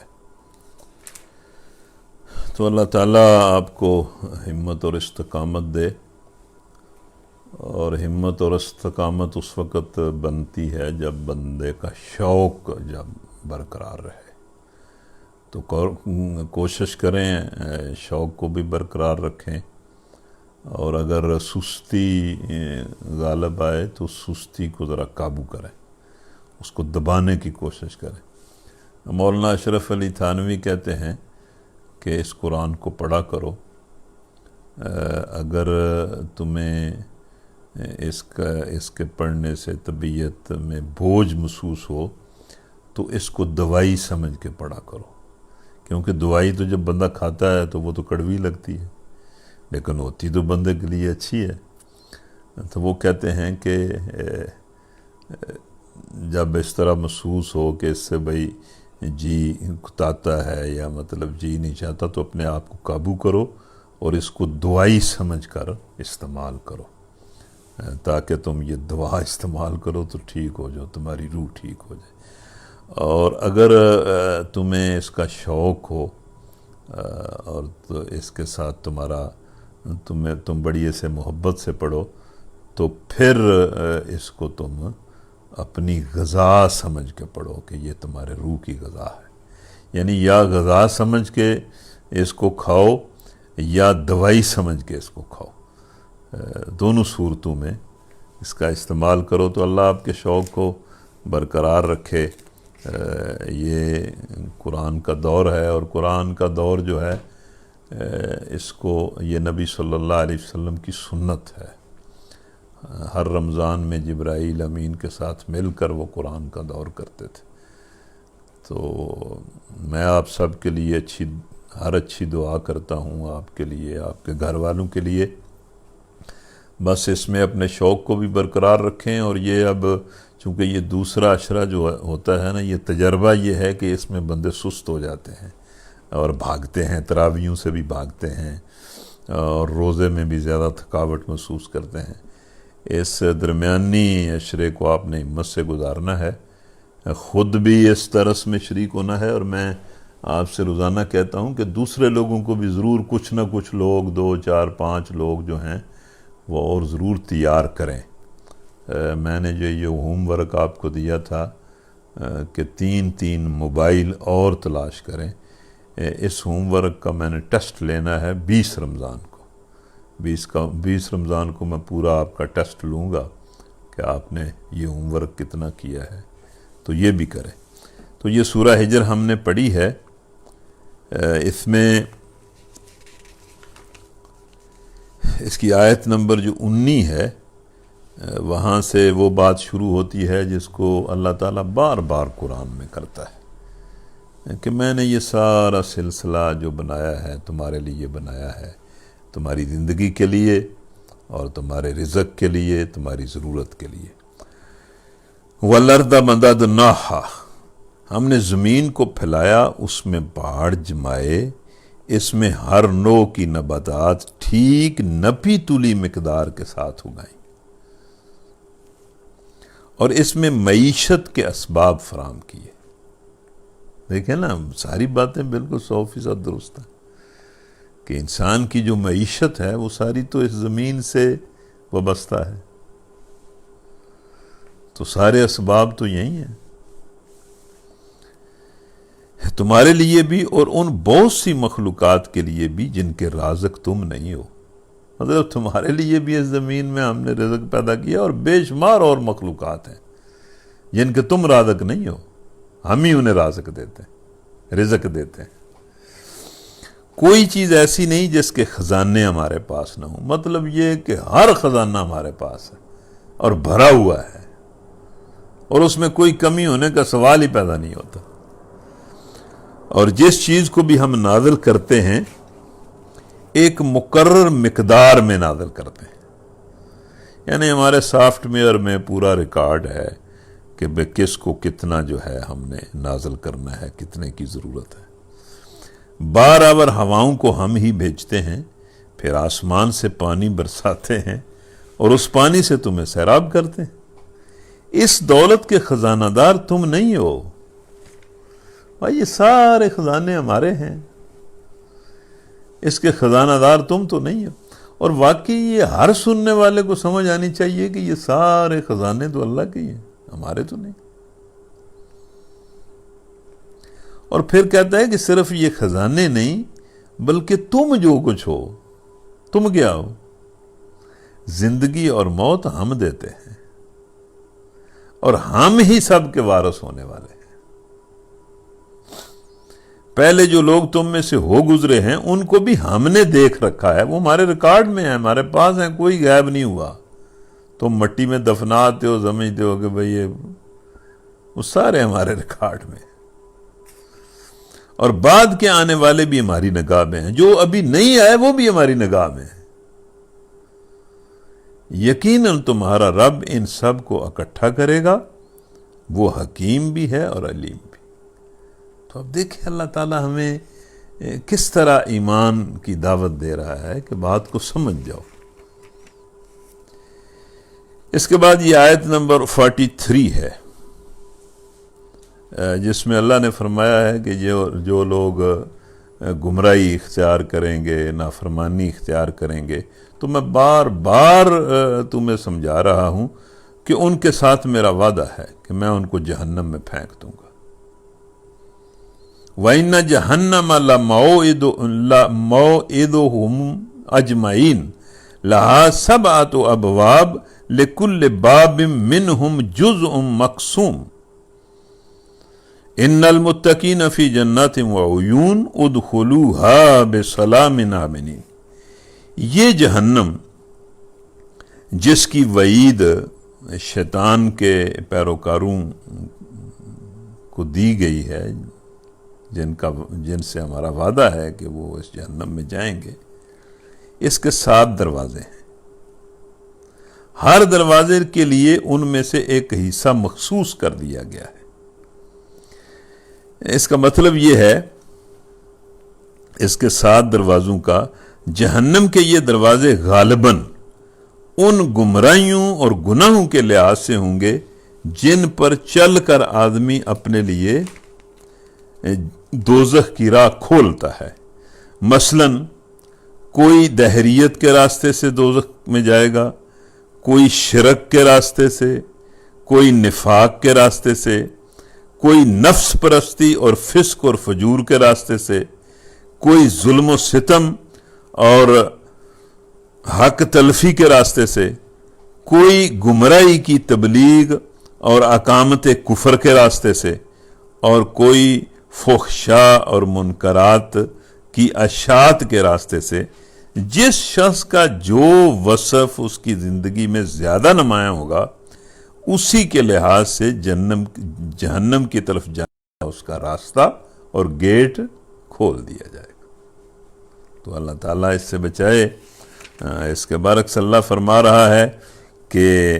بخلاف اس کے متقی لوگ باغوں اور چشموں میں ہوں گے، اور ان سے کہا جائے گا کہ داخل ہو جاؤ ان میں سلامتی کے ساتھ، بے خوف و خطر.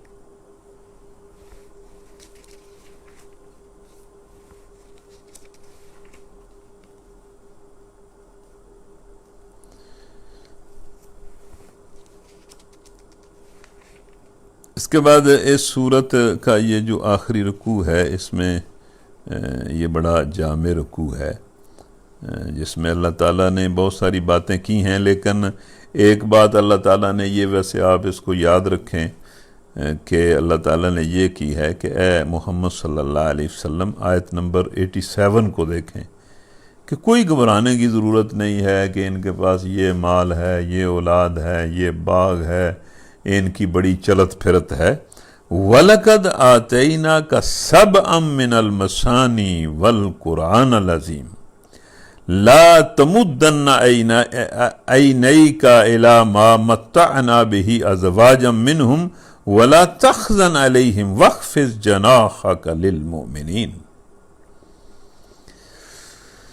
کہ اے محمد صلی اللہ علیہ وسلم،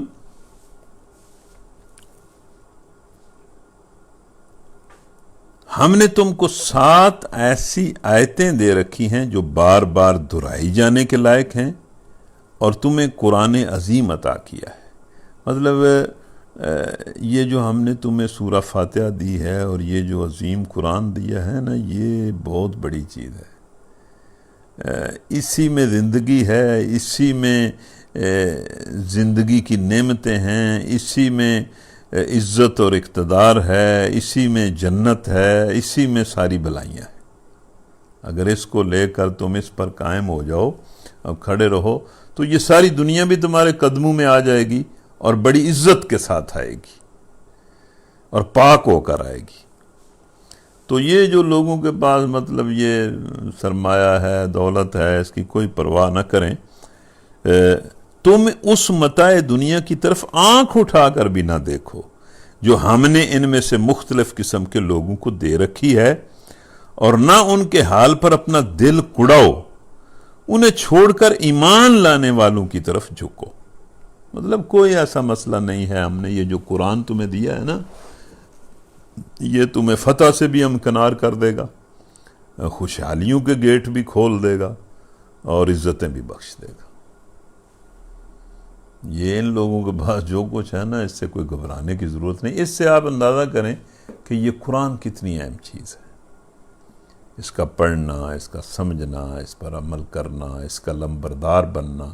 مطلب اس کا یہ مطلب نہیں ہے کہ ہم صرف قرآن کے الفاظ کی تبلیغ کرتے رہیں، آپ دنیا کے باقی کام بھی قرآن کے مطابق کریں.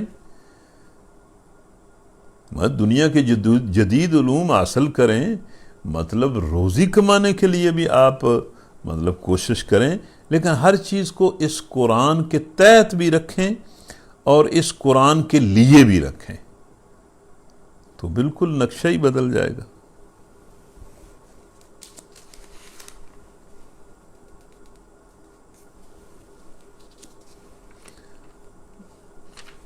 تو یہ جو اس کی آخری آیت ہے، آپ دیکھیں یہ کتنی زبردست ہے کہ اللہ تعالیٰ نے فرمایا کہ وَعْبُدْ رَبَّكَ حَتَّى يَأْتِيَكَ الْيَقِينُ، اور آخری گھڑی تک، آخری سانس تک اپنے رب کی بندگی کرتے رہو جس کا آنا یقینی ہے۔ مطلب یہ کہ بالکل اس میں کوئی نہیں، آخری سانس تک، موت تک جو ہے وہ اللہ کی بندگی پر قائم رہو۔ تو اللہ تعالیٰ اس کی توفیق دے۔ یہ جو دعا جنازے میں پڑھی جاتی ہے وہ بھی یہی ہے، اللہم من احییتہ منا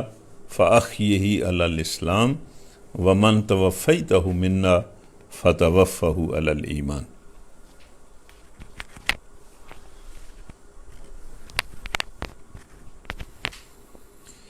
بسم الله الرحمن الرحيم أتى أمر الله فلا تستعجلوه سبحانه وتعالى أما يشركون ينزل الملائكة بالروح من أمره على من يشاء من عباده أن أنذروا أنه لا إله إلا أنا فاتقون خلق السماوات والأرض بالحق تعالى أما يشركون خلق الإنسان من نطفة فإذا هو خصيم مبين والأنعام خلقها لكم فيها دفء ومنافع ومنها تأكلون ولكم فيها جمال حين تريحون وحين تسرحون وتحمل أثقالكم إلى بلد لم تكونوا بالغيه إلا بشق الأنفس إن ربكم لرؤوف رحيم والخيل والبغال والحمير لتركبوها وزينة ويخلق ما لا تعلمون وعلى الله قصد السبيل ومنها جائر ولو شاء لهداكم أجمعين هو الذي أنزل من السماء ماء لكم منه شراب ومنه شجر فيه تسيمون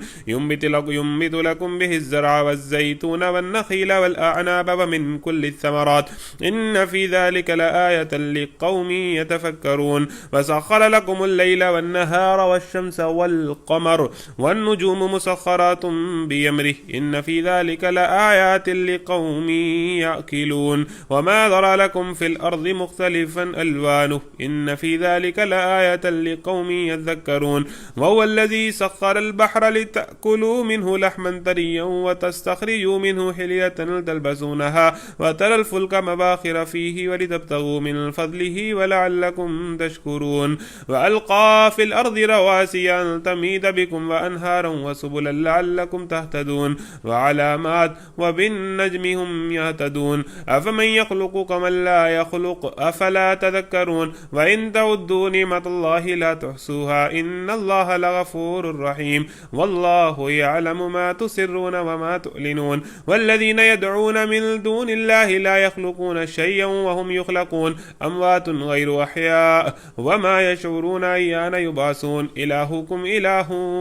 واحد فالذين لا يؤمنون بالآخرة قلوبهم منكرة وهم مستكبرون لا جرم أن الله يعلم ما يسرون وما يعلنون إنه لا يحب المستكبرين وإذا قيل لهم ماذا أنزل ربكم قالوا أساطير الأولين ليحملوا أوزارهم كاملة يوم القيامة ومن أوزار الذين يضلونهم بغير علم ألا ساء ما يزرون قد مكر الذين من قبلهم فأتى الله بنيانهم من القواعد فخر عليهم السقف من فوقهم وآتاهم العذاب من حيث لا يشعرون ثم يوم القيامة يخزيهم ويقول أين شركائي الذين كنتم يتحقون فيهم قال الذين أوتوا العلم إن الخزي اليوم والسوء على الكافرين الذين تتوفاهم الملائكة ظالمي أنفسهم فألقوا السلم ما كنا نعمل من سوء بلى إن الله عليم بما كنتم تعملون فادخلوا أبواب جهنم خالدين فيها فلبئس مثوى المتكبرين وقيل للذين اتقوا ماذا أنزل ربكم قالوا خيرا للذين أحسنوا في هذه الدنيا حسنة ولدار الآخرة خير ولنعم دار المتقين جنات عدن يدخلونها تجري من تحتها الأنهار لهم فيها ما يشاءون كذلك يجزي الله المتقين الذين تتوفاهم الملائكة طيبين يقولون سلام عليكم ادخلوا الجنة بما كنتم تعملون هل ينظرون إلا أن تأتيهم الملائكة أو يأتي أمر ربك كذلك فعل الذين من قبلهم وما ظلمهم الله ولكن كانوا أنفسهم يظلمون فأصابهم سيئات ما عملوا وحاق بهم ما كانوا به يستهزئون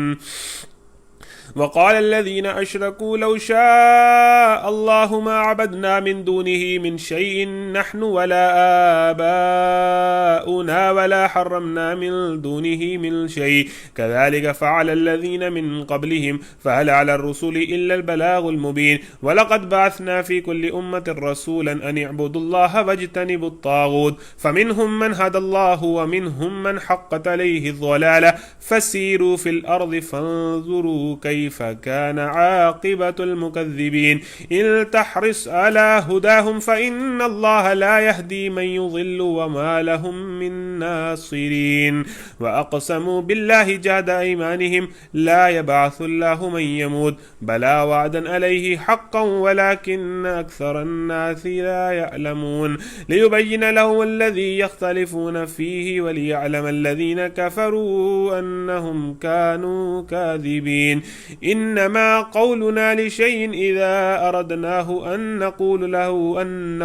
له كن فيكون والذين هاجروا في الله من بعد ما ظلموا لنبوئنهم في الدنيا حسنة ولأجر الآخرة أكبر لو كانوا يعلمون الذين صبروا وعلى ربهم يتوكلون وما أرسلنا من قبلك إلا رجالا نوحي إليهم فاسألوا أهل الذكر إن كنتم لا تعلمون بالبينات والزبر وأنزلنا إليك الذكر لتبين للناس ما نزل إليهم ولعلهم يتفكرون أفمن الذين مكروا السيئات أن يخسف الله بهم الأرض أو يأتيهم العذاب من حيث لا يشعرون أو يأخذهم في تقلبهم فما هم بمعجزين أو يأخذهم على تخوف فإن ربكم لرؤوف رحيم أولم يروا إلى ما خلق الله من شيء يتفيأ ظلاله عن اليمين والشمائل سجدا لله وهم داخرون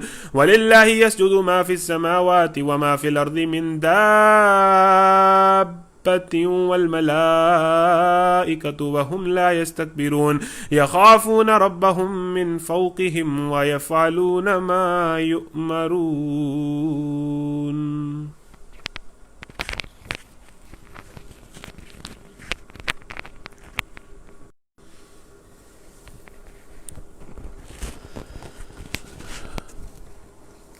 ظاہر ہے ہم آج تیسرا دن ہے کہ ہم ایک پارے کی بجائے سوا پارہ پڑھ رہے ہیں، تو اس میں وقت بھی زیادہ لگتا ہے، لیکن ابھی ہمارے پاس آدھ گھنٹہ باقی ہے اور ایک پاؤ ہمارا رہ گیا ہے. ہم انشاءاللہ 12:30 پڑھ لیں گے، اور 12:30 تک کوئی مسئلہ نہیں ہے. پہلے دن ہی میں نے اس کو اپنے طور پر بڑا سوچ کے رکھا تھا کہ ہم 10:30 سے 12:30 کا ٹائم رکھتے ہیں، جو سارا رمضان انشاءاللہ چل جائے گا، کیونکہ زیادہ سے زیادہ آخری عشرے میں شاید عشاء کی نماز 9 بجے تک پہنچ جائے، اور 9 بجے بھی اگر چلی جاتی ہے تو بھی ہمیں 10:30 بڑی آسانی سے اس میں شریک ہو سکتے ہیں۔ کچھ لوگوں نے محسوس کیا کہ بھئی یہ ذرا تھوڑا لیٹ ہے، لیکن یہ ان دنوں تو یہ محسوس ہوتا ہے، اب وہ بھی احساس کم ہونے لگا ہے۔ تو انشاءاللہ ہم یہ 2 گھنٹوں میں یہ 1.25 پارہ پڑھ لیا کریں گے۔ اب ہم اسی طرح چلتے جائیں گے 22، 23، 24، 25 اور 26 رمضان تک انشاءاللہ، اور پھر 27ویں شب کو ہم آپ کی مدد سے اور اللہ تعالیٰ کے فضل اور رحمت سے اس کا آخری پروگرام کریں گے، جس کا نام دعائے رحمت کانفرنس ہوگا، آن لائن دعائے رحمت کانفرنس۔ تو اس کے لیے تو بالکل ابھی سے رشتہ داروں کو، دوستوں کو مطلب ضرور کہنا شروع کر دیں۔ ہم چاہتے ہیں کہ اس دن ایک بہت بڑی تعداد جو ہے وہ ہمارے ساتھ لائیو ہو۔ تو وہ پرسوں میرے پاس ایک دوست آئے تھے، وہ کہہ رہے تھے کہ ایک صاحب میرے پاس آئے اور کہنے لگے کہ عرفان صاحب درس تو بڑا اچھا دیتے ہیں، لیکن بات کو رپیٹ بڑا کرتے ہیں، بار بار ایک بات جو ہے وہ کرتے ہیں، اور ساتھ ہی پھر مجھے حوصلہ دلانے کے لیے کہنے لگے کہ میں نے خود یہ محسوس کیا کہ قرآن ایک بات کو بڑا رپیٹ کرتا ہے، شروع سے لے کر آخر تک قرآن میں چند ہی باتیں ہیں، انہی کوئی رپیٹ کرتا ہے، انہی کوئی رپیٹ کرتا ہے۔ اور یہ بات بالکل صحیح ہے کہ قرآن مثلاً ایمانیات میں توحید اور آخرت کی بڑی بات کرتا ہے، اور اس کے بعد پھر عمل صالح کی بات کرتا ہے، اور پھر اس کے نتیجے کی بات کرتا ہے، ایمان کی بات کرتا ہے، عمل صالح کی بات کرتا ہے، اور جنت کی بات کرتا ہے، کفر کی بات کرتا ہے، اور برے اعمال کی بات کرتا ہے، اور جہنم کی بات کرتا ہے۔ تو یہ بات تو ٹھیک ہے،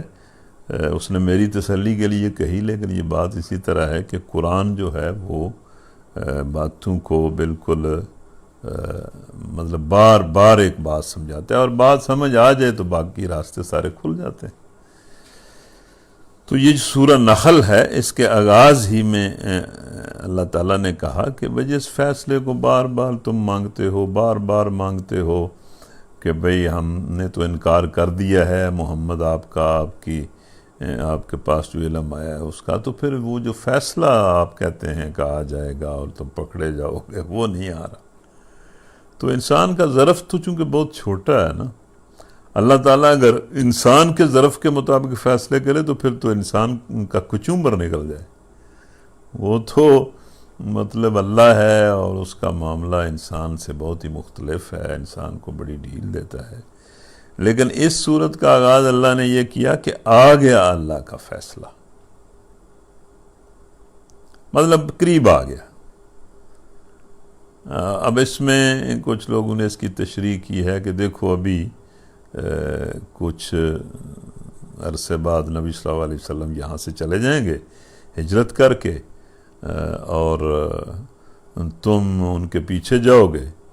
اور تم ان کی تلوار سے کاٹے جاؤ گے، اور چند ہی سالوں میں تمہارا سارا کلا کما ہو جائے گا۔ تو فیصلہ آ گیا، قریب ہے بالکل۔ اب اس کے لیے جلدی نہ بچاؤ، بار بار یہ نہ کہو کہ بھئی جلدی فیصلہ ہے، جلدی فیصلہ ہے۔ پاک ہے وہ اور بالا و برتر ہے اس شرک سے جو یہ لوگ کر رہے ہیں۔ وہ اس روح کو اپنے جس بندے پر چاہتا ہے اپنے حکم سے ملائکہ کے ذریعے نازل فرما دیتا ہے، اس ہدایت کے ساتھ کہ لوگوں کو آگاہ کر دو کہ میرے سوا کوئی تمہارا معبود نہیں ہے، لہذا مجھے سے ڈرو۔ اب اتنی سی بات آپ سمجھیں کہ اس قرآن کو اللہ نے روح کہا ہے کہ یہ روح ہے۔ اس کا تو پھر مطلب یہ ہے کہ اگر یہ نہیں ہے تو کچھ بھی نہیں۔ جس انسان کے پاس یہ قرآن نہیں ہے اس کے پاس گویا روح نہیں ہے، اور جس کے پاس روح نہیں ہوتی وہ تو مردہ ہوتا ہے۔ اور اللہ فرماتا ہے کہ یہ روح ہم اپنے بندوں سے جس پر چاہتے ہیں نازل کرتے ہیں، یعنی انبیاء پر نازل کرتے ہیں، یا پھر ظاہر ہے جس بندے کے پاس بھی یہ قرآن ہوتا ہے اس کے پاس روح ہوتی ہے۔ لیکن قرآن ہم نے نازل اس لیے کیا ہے کہ اس قرآن کو لے کر لوگوں کو خبردار کر دو کہ اللہ کے سوا کوئی معبود نہیں ہے، اس سے ڈرو، اس کی نافرمانی سے بچو۔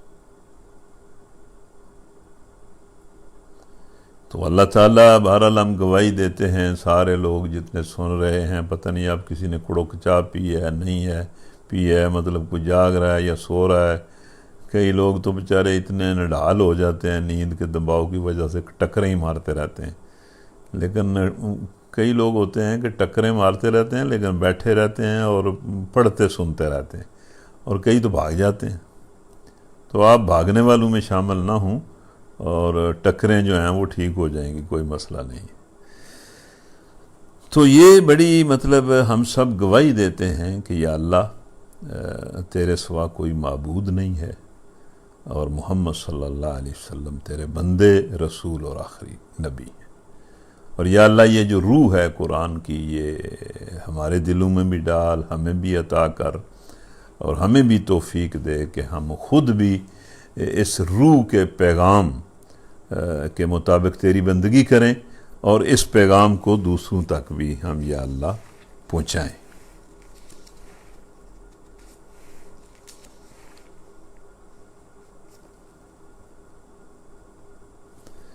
تو اس قرآن مجید کے بارے میں مشرکین طرح طرح کا مذاق اڑاتے تھے، باتیں کرتے تھے۔ مثلا ایک بات یہ کرتے تھے کہ بھائی یہ قرآن کیا ہے، پرانے زمانے کی کہانیاں ہیں، اسی طرح کچھ بھی نہیں ہے۔ لیکن جو اللہ کے بندے ہیں، یہ آیت نمبر آپ 30 کو دیکھیں، وَقِيلَ لِلَّذِينَ اتَّقَوْا مَاذَا أَنزَلَ رَبُّكُمْ قَالَ خَيْرًا۔ دوسری طرف جب خدا ترس لوگوں سے پوچھا جاتا ہے کہ بھئی یہ اللہ نے کیا نازل کیا ہے، تو وہ کہتے ہیں کہ بہترین چیز اللہ نے اتاری ہے، یعنی یہ قرآن جو ہے اس میں خیر ہی خیر ہے، اور یہ اتنی اس میں خیر ہے کہ نیکوکار لوگوں کے لیے اس دنیا میں بھی بھلائی ہے، اور آخرت کا گھر تو ضرور ہی ان کے حق میں بہتر ہے۔ مطلب یہ وہ کتاب ہے جس نے بھلائی اتاری ہے، جس نے سمجھایا ہے، اور اگر لوگ اس کے مطابق نیک اعمال کریں تو ان کے لیے دنیا میں بھلائی ہے اور آخرت میں بھی بھلائی ہے۔ بڑا اچھا گھر ہے متقی لوگوں کا، دائمی قیام کی جنتیں جن میں وہ داخل ہوں گے، نیچے نہریں بہہ رہی ہوں گی، اور سب کچھ وہاں عین ان کی خواہش کے مطابق ہوگا۔ خواہشات بھی پاکیزہ ہوں گی، اور ہر چیز انہیں ان کی خواہش کے مطابق مل جائے گی۔ یہ جزا دیتا ہے اللہ متقی لوگوں کو، ان متقیوں کو جن کی روحیں پاکیزگی کی حالت میں جب ملائکہ قبض کرتے ہیں تو کہتے ہیں سلام ہو تم پر، جاؤ جنت میں اپنے اعمال کے بدلے۔ اس میں آپ دیکھیں نا، یہ بار بار قرآن سمجھاتا ہے کہ یہ جو ہی موت آتی ہے تو ساتھ ہی حشر ہے، ساتھ ہی جنت دوزخ ہے۔ مرتا ہے بندہ تو جہنم میں چلا جاتا ہے، مرتا ہے تو جنت میں چلا جاتا ہے۔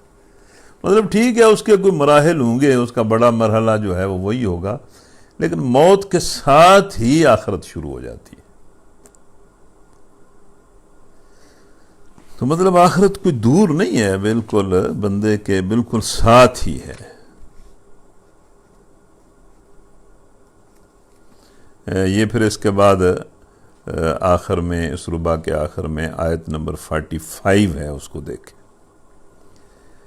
اللہ فرماتا افامن الذین مکروا السیئات ان یخسف اللہ بہم الارض، پھر کیا وہ لوگ جو محمد صلی اللہ علیہ وسلم کی دعوت کی مخالفت میں بدتر سے بدتر چالیں چل رہے ہیں، اس بات سے بالکل بے خوف ہو گئے ہیں کہ اللہ ان کو زمین میں دنسا دے؟ اللہ تو زمین میں لوگوں کو دنساتا رہا ہے، یا آج میں پڑھ رہا تھا کہ یہ جو لوط علیہ السلام کی قوم تھی اس کو مطلب اللہ نے عجیب عذاب دیا. بعض مفسرین تو کہتے ہیں کہ اس پوری بستی کو زمین سے اٹھایا اور ایک بلندی پر لے جا کر اس کو الٹ دیا, نیچے پھینک دیا,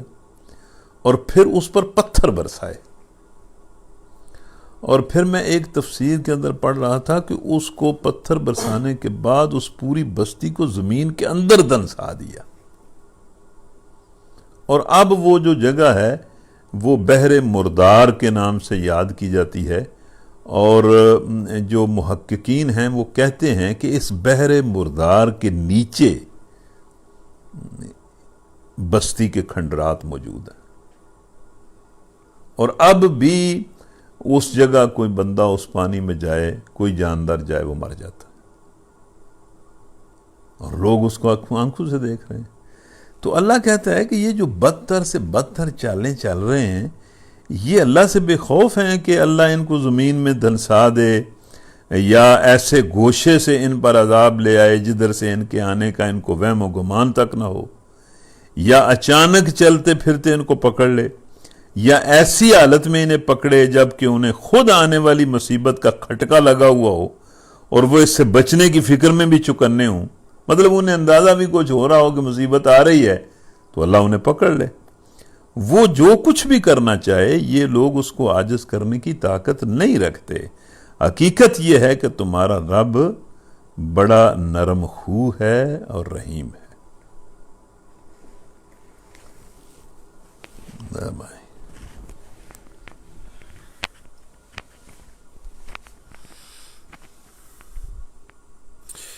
اعوذ باللہ من الشیطان الرجیم بسم اللہ الرحمن الرحیم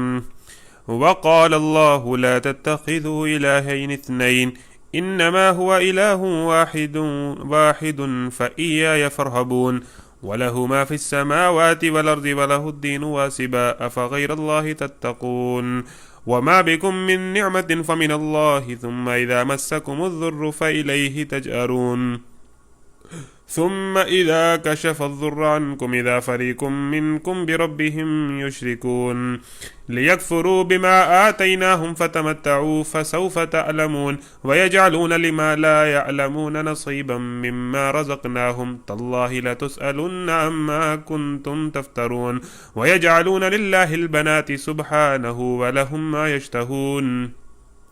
وَإِذَا بُشِّرَ أَحَدُهُمْ بِالْأُنْثَى ظَلَّ وَجْهُهُ مُسْوَدًّا وَهُوَ كَظِيمٌ يَتَوَارَى مِنَ الْقَوْمِ مِنْ سُوءِ مَا بُشِّرَ بِهِ أَيُمْسِكُهُ عَلَى هُونٍ أَمْ يَدُسُّهُ فِي التُّرَابِ أَلَا سَاءَ مَا يَحْكُمُونَ لِلَّذِينَ لَا يُؤْمِنُونَ بِالْآخِرَةِ مَثَلُ السَّوْءِ وَلِلَّهِ الْمَثَلُ الْأَعْلَى وَهُوَ الْعَزِيزُ الْحَكِيمُ وَلَوْ يُؤَاخِذُ اللَّهُ النَّاسَ بِظُلْمِهِمْ مَا تَرَكَ عَلَيْهَا مِنْ دَابَّةٍ وَلَكِنْ يُؤَخِّرُهُمْ إِلَى أَجَلٍ مُّسَمًّى فَإِذَا جَاءَ أَجَلُهُمْ لَا يَسْتَأْخِرُونَ سَاعَةً وَلَا يَسْتَقْدِمُونَ وَيَجْعَلُونَ لِلَّهِ مَا يَكْرَهُونَ وَتَصِفُ أَلْسِنَتُهُمُ الْكَذِبَ أَنَّ لَهُمُ الْحُسْنَى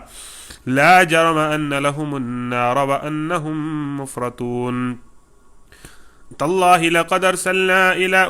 من قبلك فزين لهم الشيطان أعمالهم فهو وليهم اليوم ولهم عذاب أليم وما أنزلنا عليك الكتاب إلا لتبين لهم الذي اختلفوا فيه وهدى ورحمة لقوم يؤمنون والله أنزل من السماء ماء فأحيا به الأرض بعد موتها إن في ذلك لآية لقوم يسمعون وإن لكم في الأنعام لعبرة نسقيكم مما في بطونه من بين فرث ودم لبنا خالصا سائغا للشاربين ومن ثمرات النخيل والأعناب تتخذون منه سكرا ورزقا حسنا إن في ذلك لآية لقوم يعقلون وأوحى ربك إلى النحل أن اتخذي من الجبال بيوتا ومن الشجر ومما يعرشون ثم كلي من كل الثمرات فاسلكي سبل ربك ذللا يخرج من بطونها شراب مختلف ألوانه فيه شفاء للناس إن في ذلك لآية لقوم يتفكرون والله خلقكم ثم يتوفاكم ومنكم من يرد إلى أرذل العمر لكي لا يعلم بعد علم شيئا إن الله عليم قدير والله فضل بعضكم على بعض في الرزق فما الذين فضلوا براد رزقهم على ما ملكت أيمانهم فهم فيه سواء أفبنعمة الله يجحدون والله جعل لكم من أنفسكم أزواجا وجعل لكم من أزواجكم بنين وحفدة ورزقكم من الطيبات أفبالباطل يؤمنون وبنعمة الله هم يكفرون ويعبدون من دون الله ما لا يملك لهم رزقا من السماوات والأرض شيئا ولا يستطيعون فلا تضربوا لله الأمثال إن الله يعلم وأنتم لا تعلمون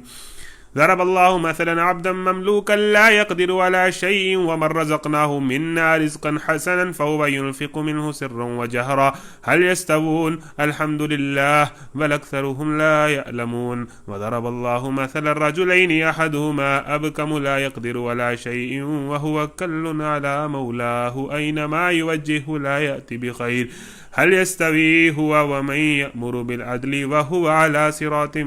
مستقيم ولله غيب السماوات والأرض وما أمر الساعة إلا كلمح البصر أو هو أقرب إن الله على كل شيء قدير والله أخرجكم من بطون أمهاتكم لا تعلمون شيئا وجعل لكم السمع والأبصار والأفئدة لعلكم تشكرون ألم يروا إلى الطير مسخرات في جو السماء ما يمسكهن إلا الله إن في ذلك لآيات لقوم يؤمنون والله جعل لكم من بيوتكم سكنا وجعل لكم من جلود الأنعام بيوتا تستخفونها يوم ظعنكم ويوم إقامتكم ومن أصوافها وأوبارها وأشعارها أثاثا ومتاعا إلى حين والله جعل لكم مما خلق ظلالا وجعل لكم من الجبال أكنانا وجعل لكم سرابيل تقيكم الحر وسرابيل تقيكم بأسكم كذلك يتم نعمته عليكم لعلكم تسلمون فإن تولوا فإنما عليك البلاغ المبين يعرفون نعمة الله ثم ينكرونها وأكثرهم الكافرون ويوم نبعث من كل أمة شهيدا ثم لا يؤذن للذين كفروا ولا هم يستعتبون وإذا رأى الذين ظلموا العذاب فلا يخفف عنهم ولا هم ينذرون وإذا رأى الذين أشركوا شركاءهم قالوا ربنا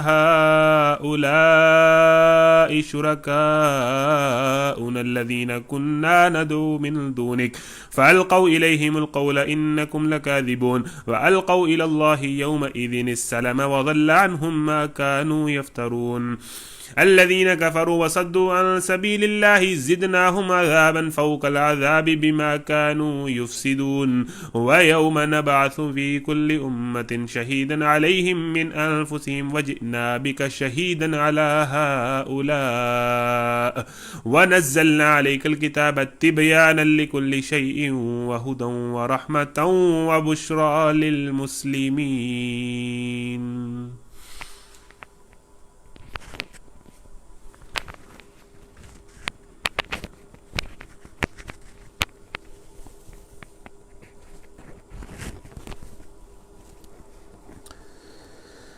الحمدللہ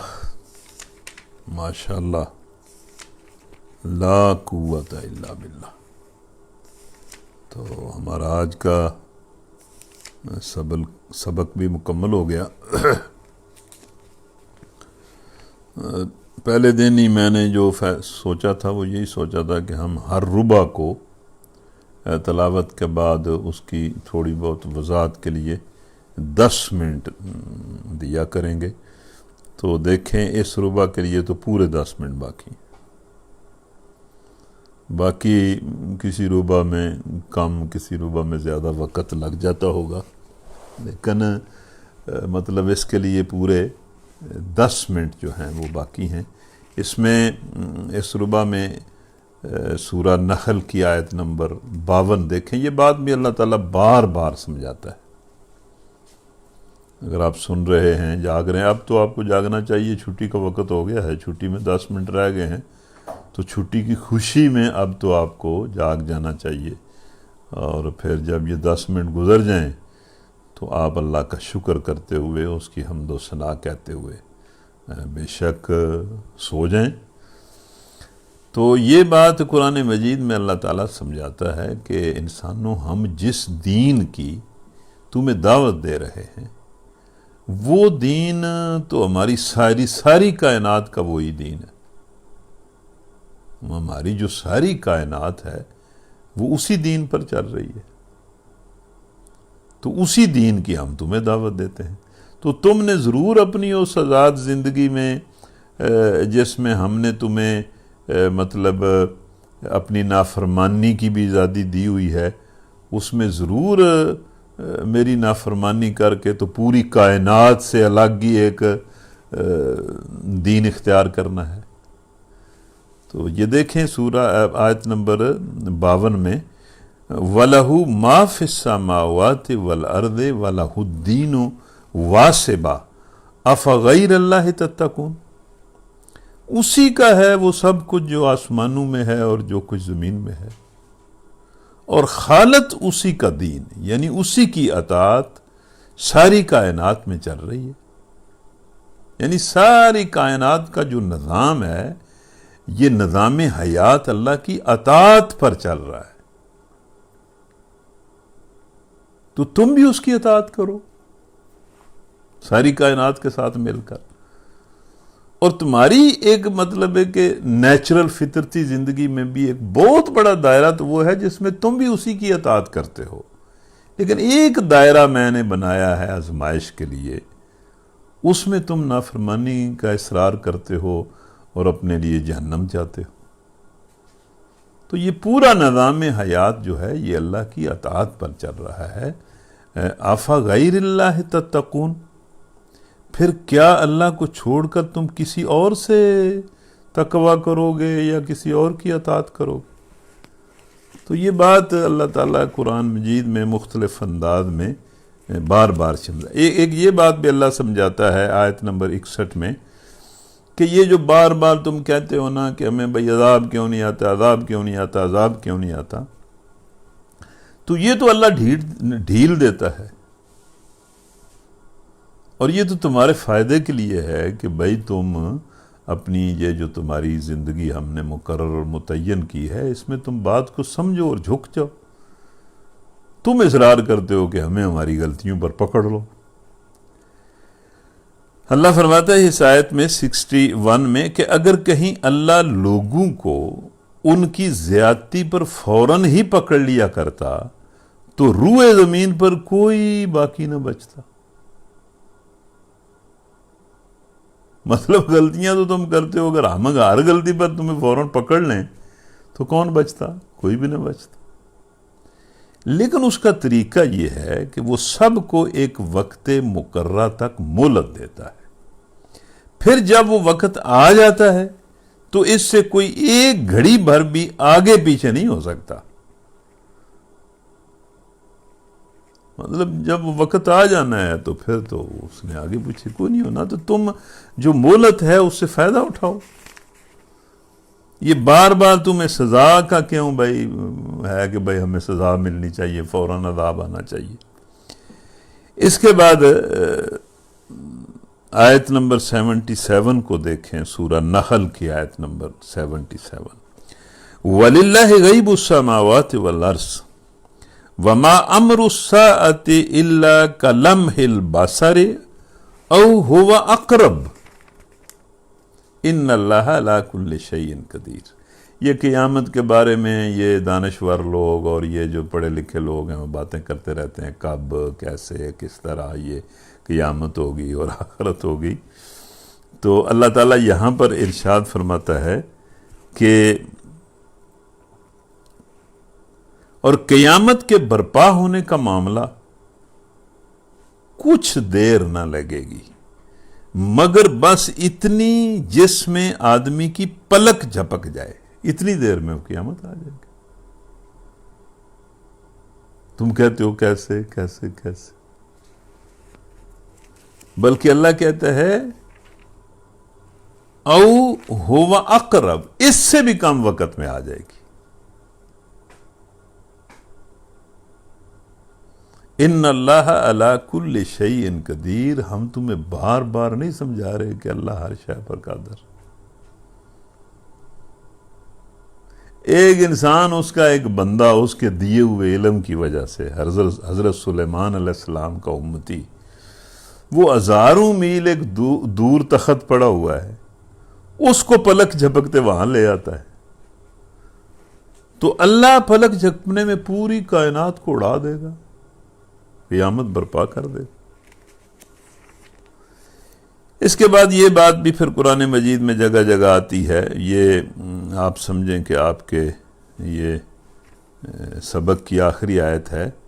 آیت نمبر 89 سورہ نحل کی، وَيَوْمَ نَبْعَثُ فِي كُلِّ أُمَّةٍ شَهِيدًا عَلَيْهِمْ مِنْ أَنفُسِهِمْ وَجِئْنَا بِكَ شَهِيدًا عَلَى هَؤُلَاءِ وَنَزَّلْنَا عَلَيْكَ الْكِتَابَ تِبْيَانًا لِكُلِّ شَيْءٍ وَهُدًى وَرَحْمَةً وَبُشْرَى لِلْمُسْلِمِينَ۔ یہ دو وہ حجتیں ہیں جی، جو بہت بڑی حجتیں ہیں، حجت البالغہ، جس کا ذکر اللہ تعالیٰ نے کیا ہے کہ اے نبی انہیں اس دن سے خبردار کر دو جب ہم ہر امت میں سے خود اسی کے اندر سے ایک گواہ اٹھا کھڑا کریں گے جو اس کے مقابلہ میں شہادت دے گا، اور ان لوگوں کے مقابلے میں شہادت دینے کے لیے ہم تمہیں لائیں گے۔ مطلب ہر امت میں سے ایک اللہ تعالیٰ نبی ایک گواہ کھڑا کر دے گا، اور وہ شہادت دے گا کہ میں نے ان تک بات پہنچا دی۔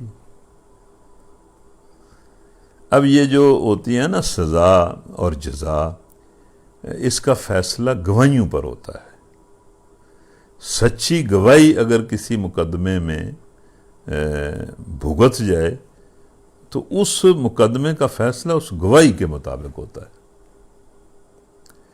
تو وہاں پر بھی اللہ تعالیٰ مختلف گواہ پیش کرے گا،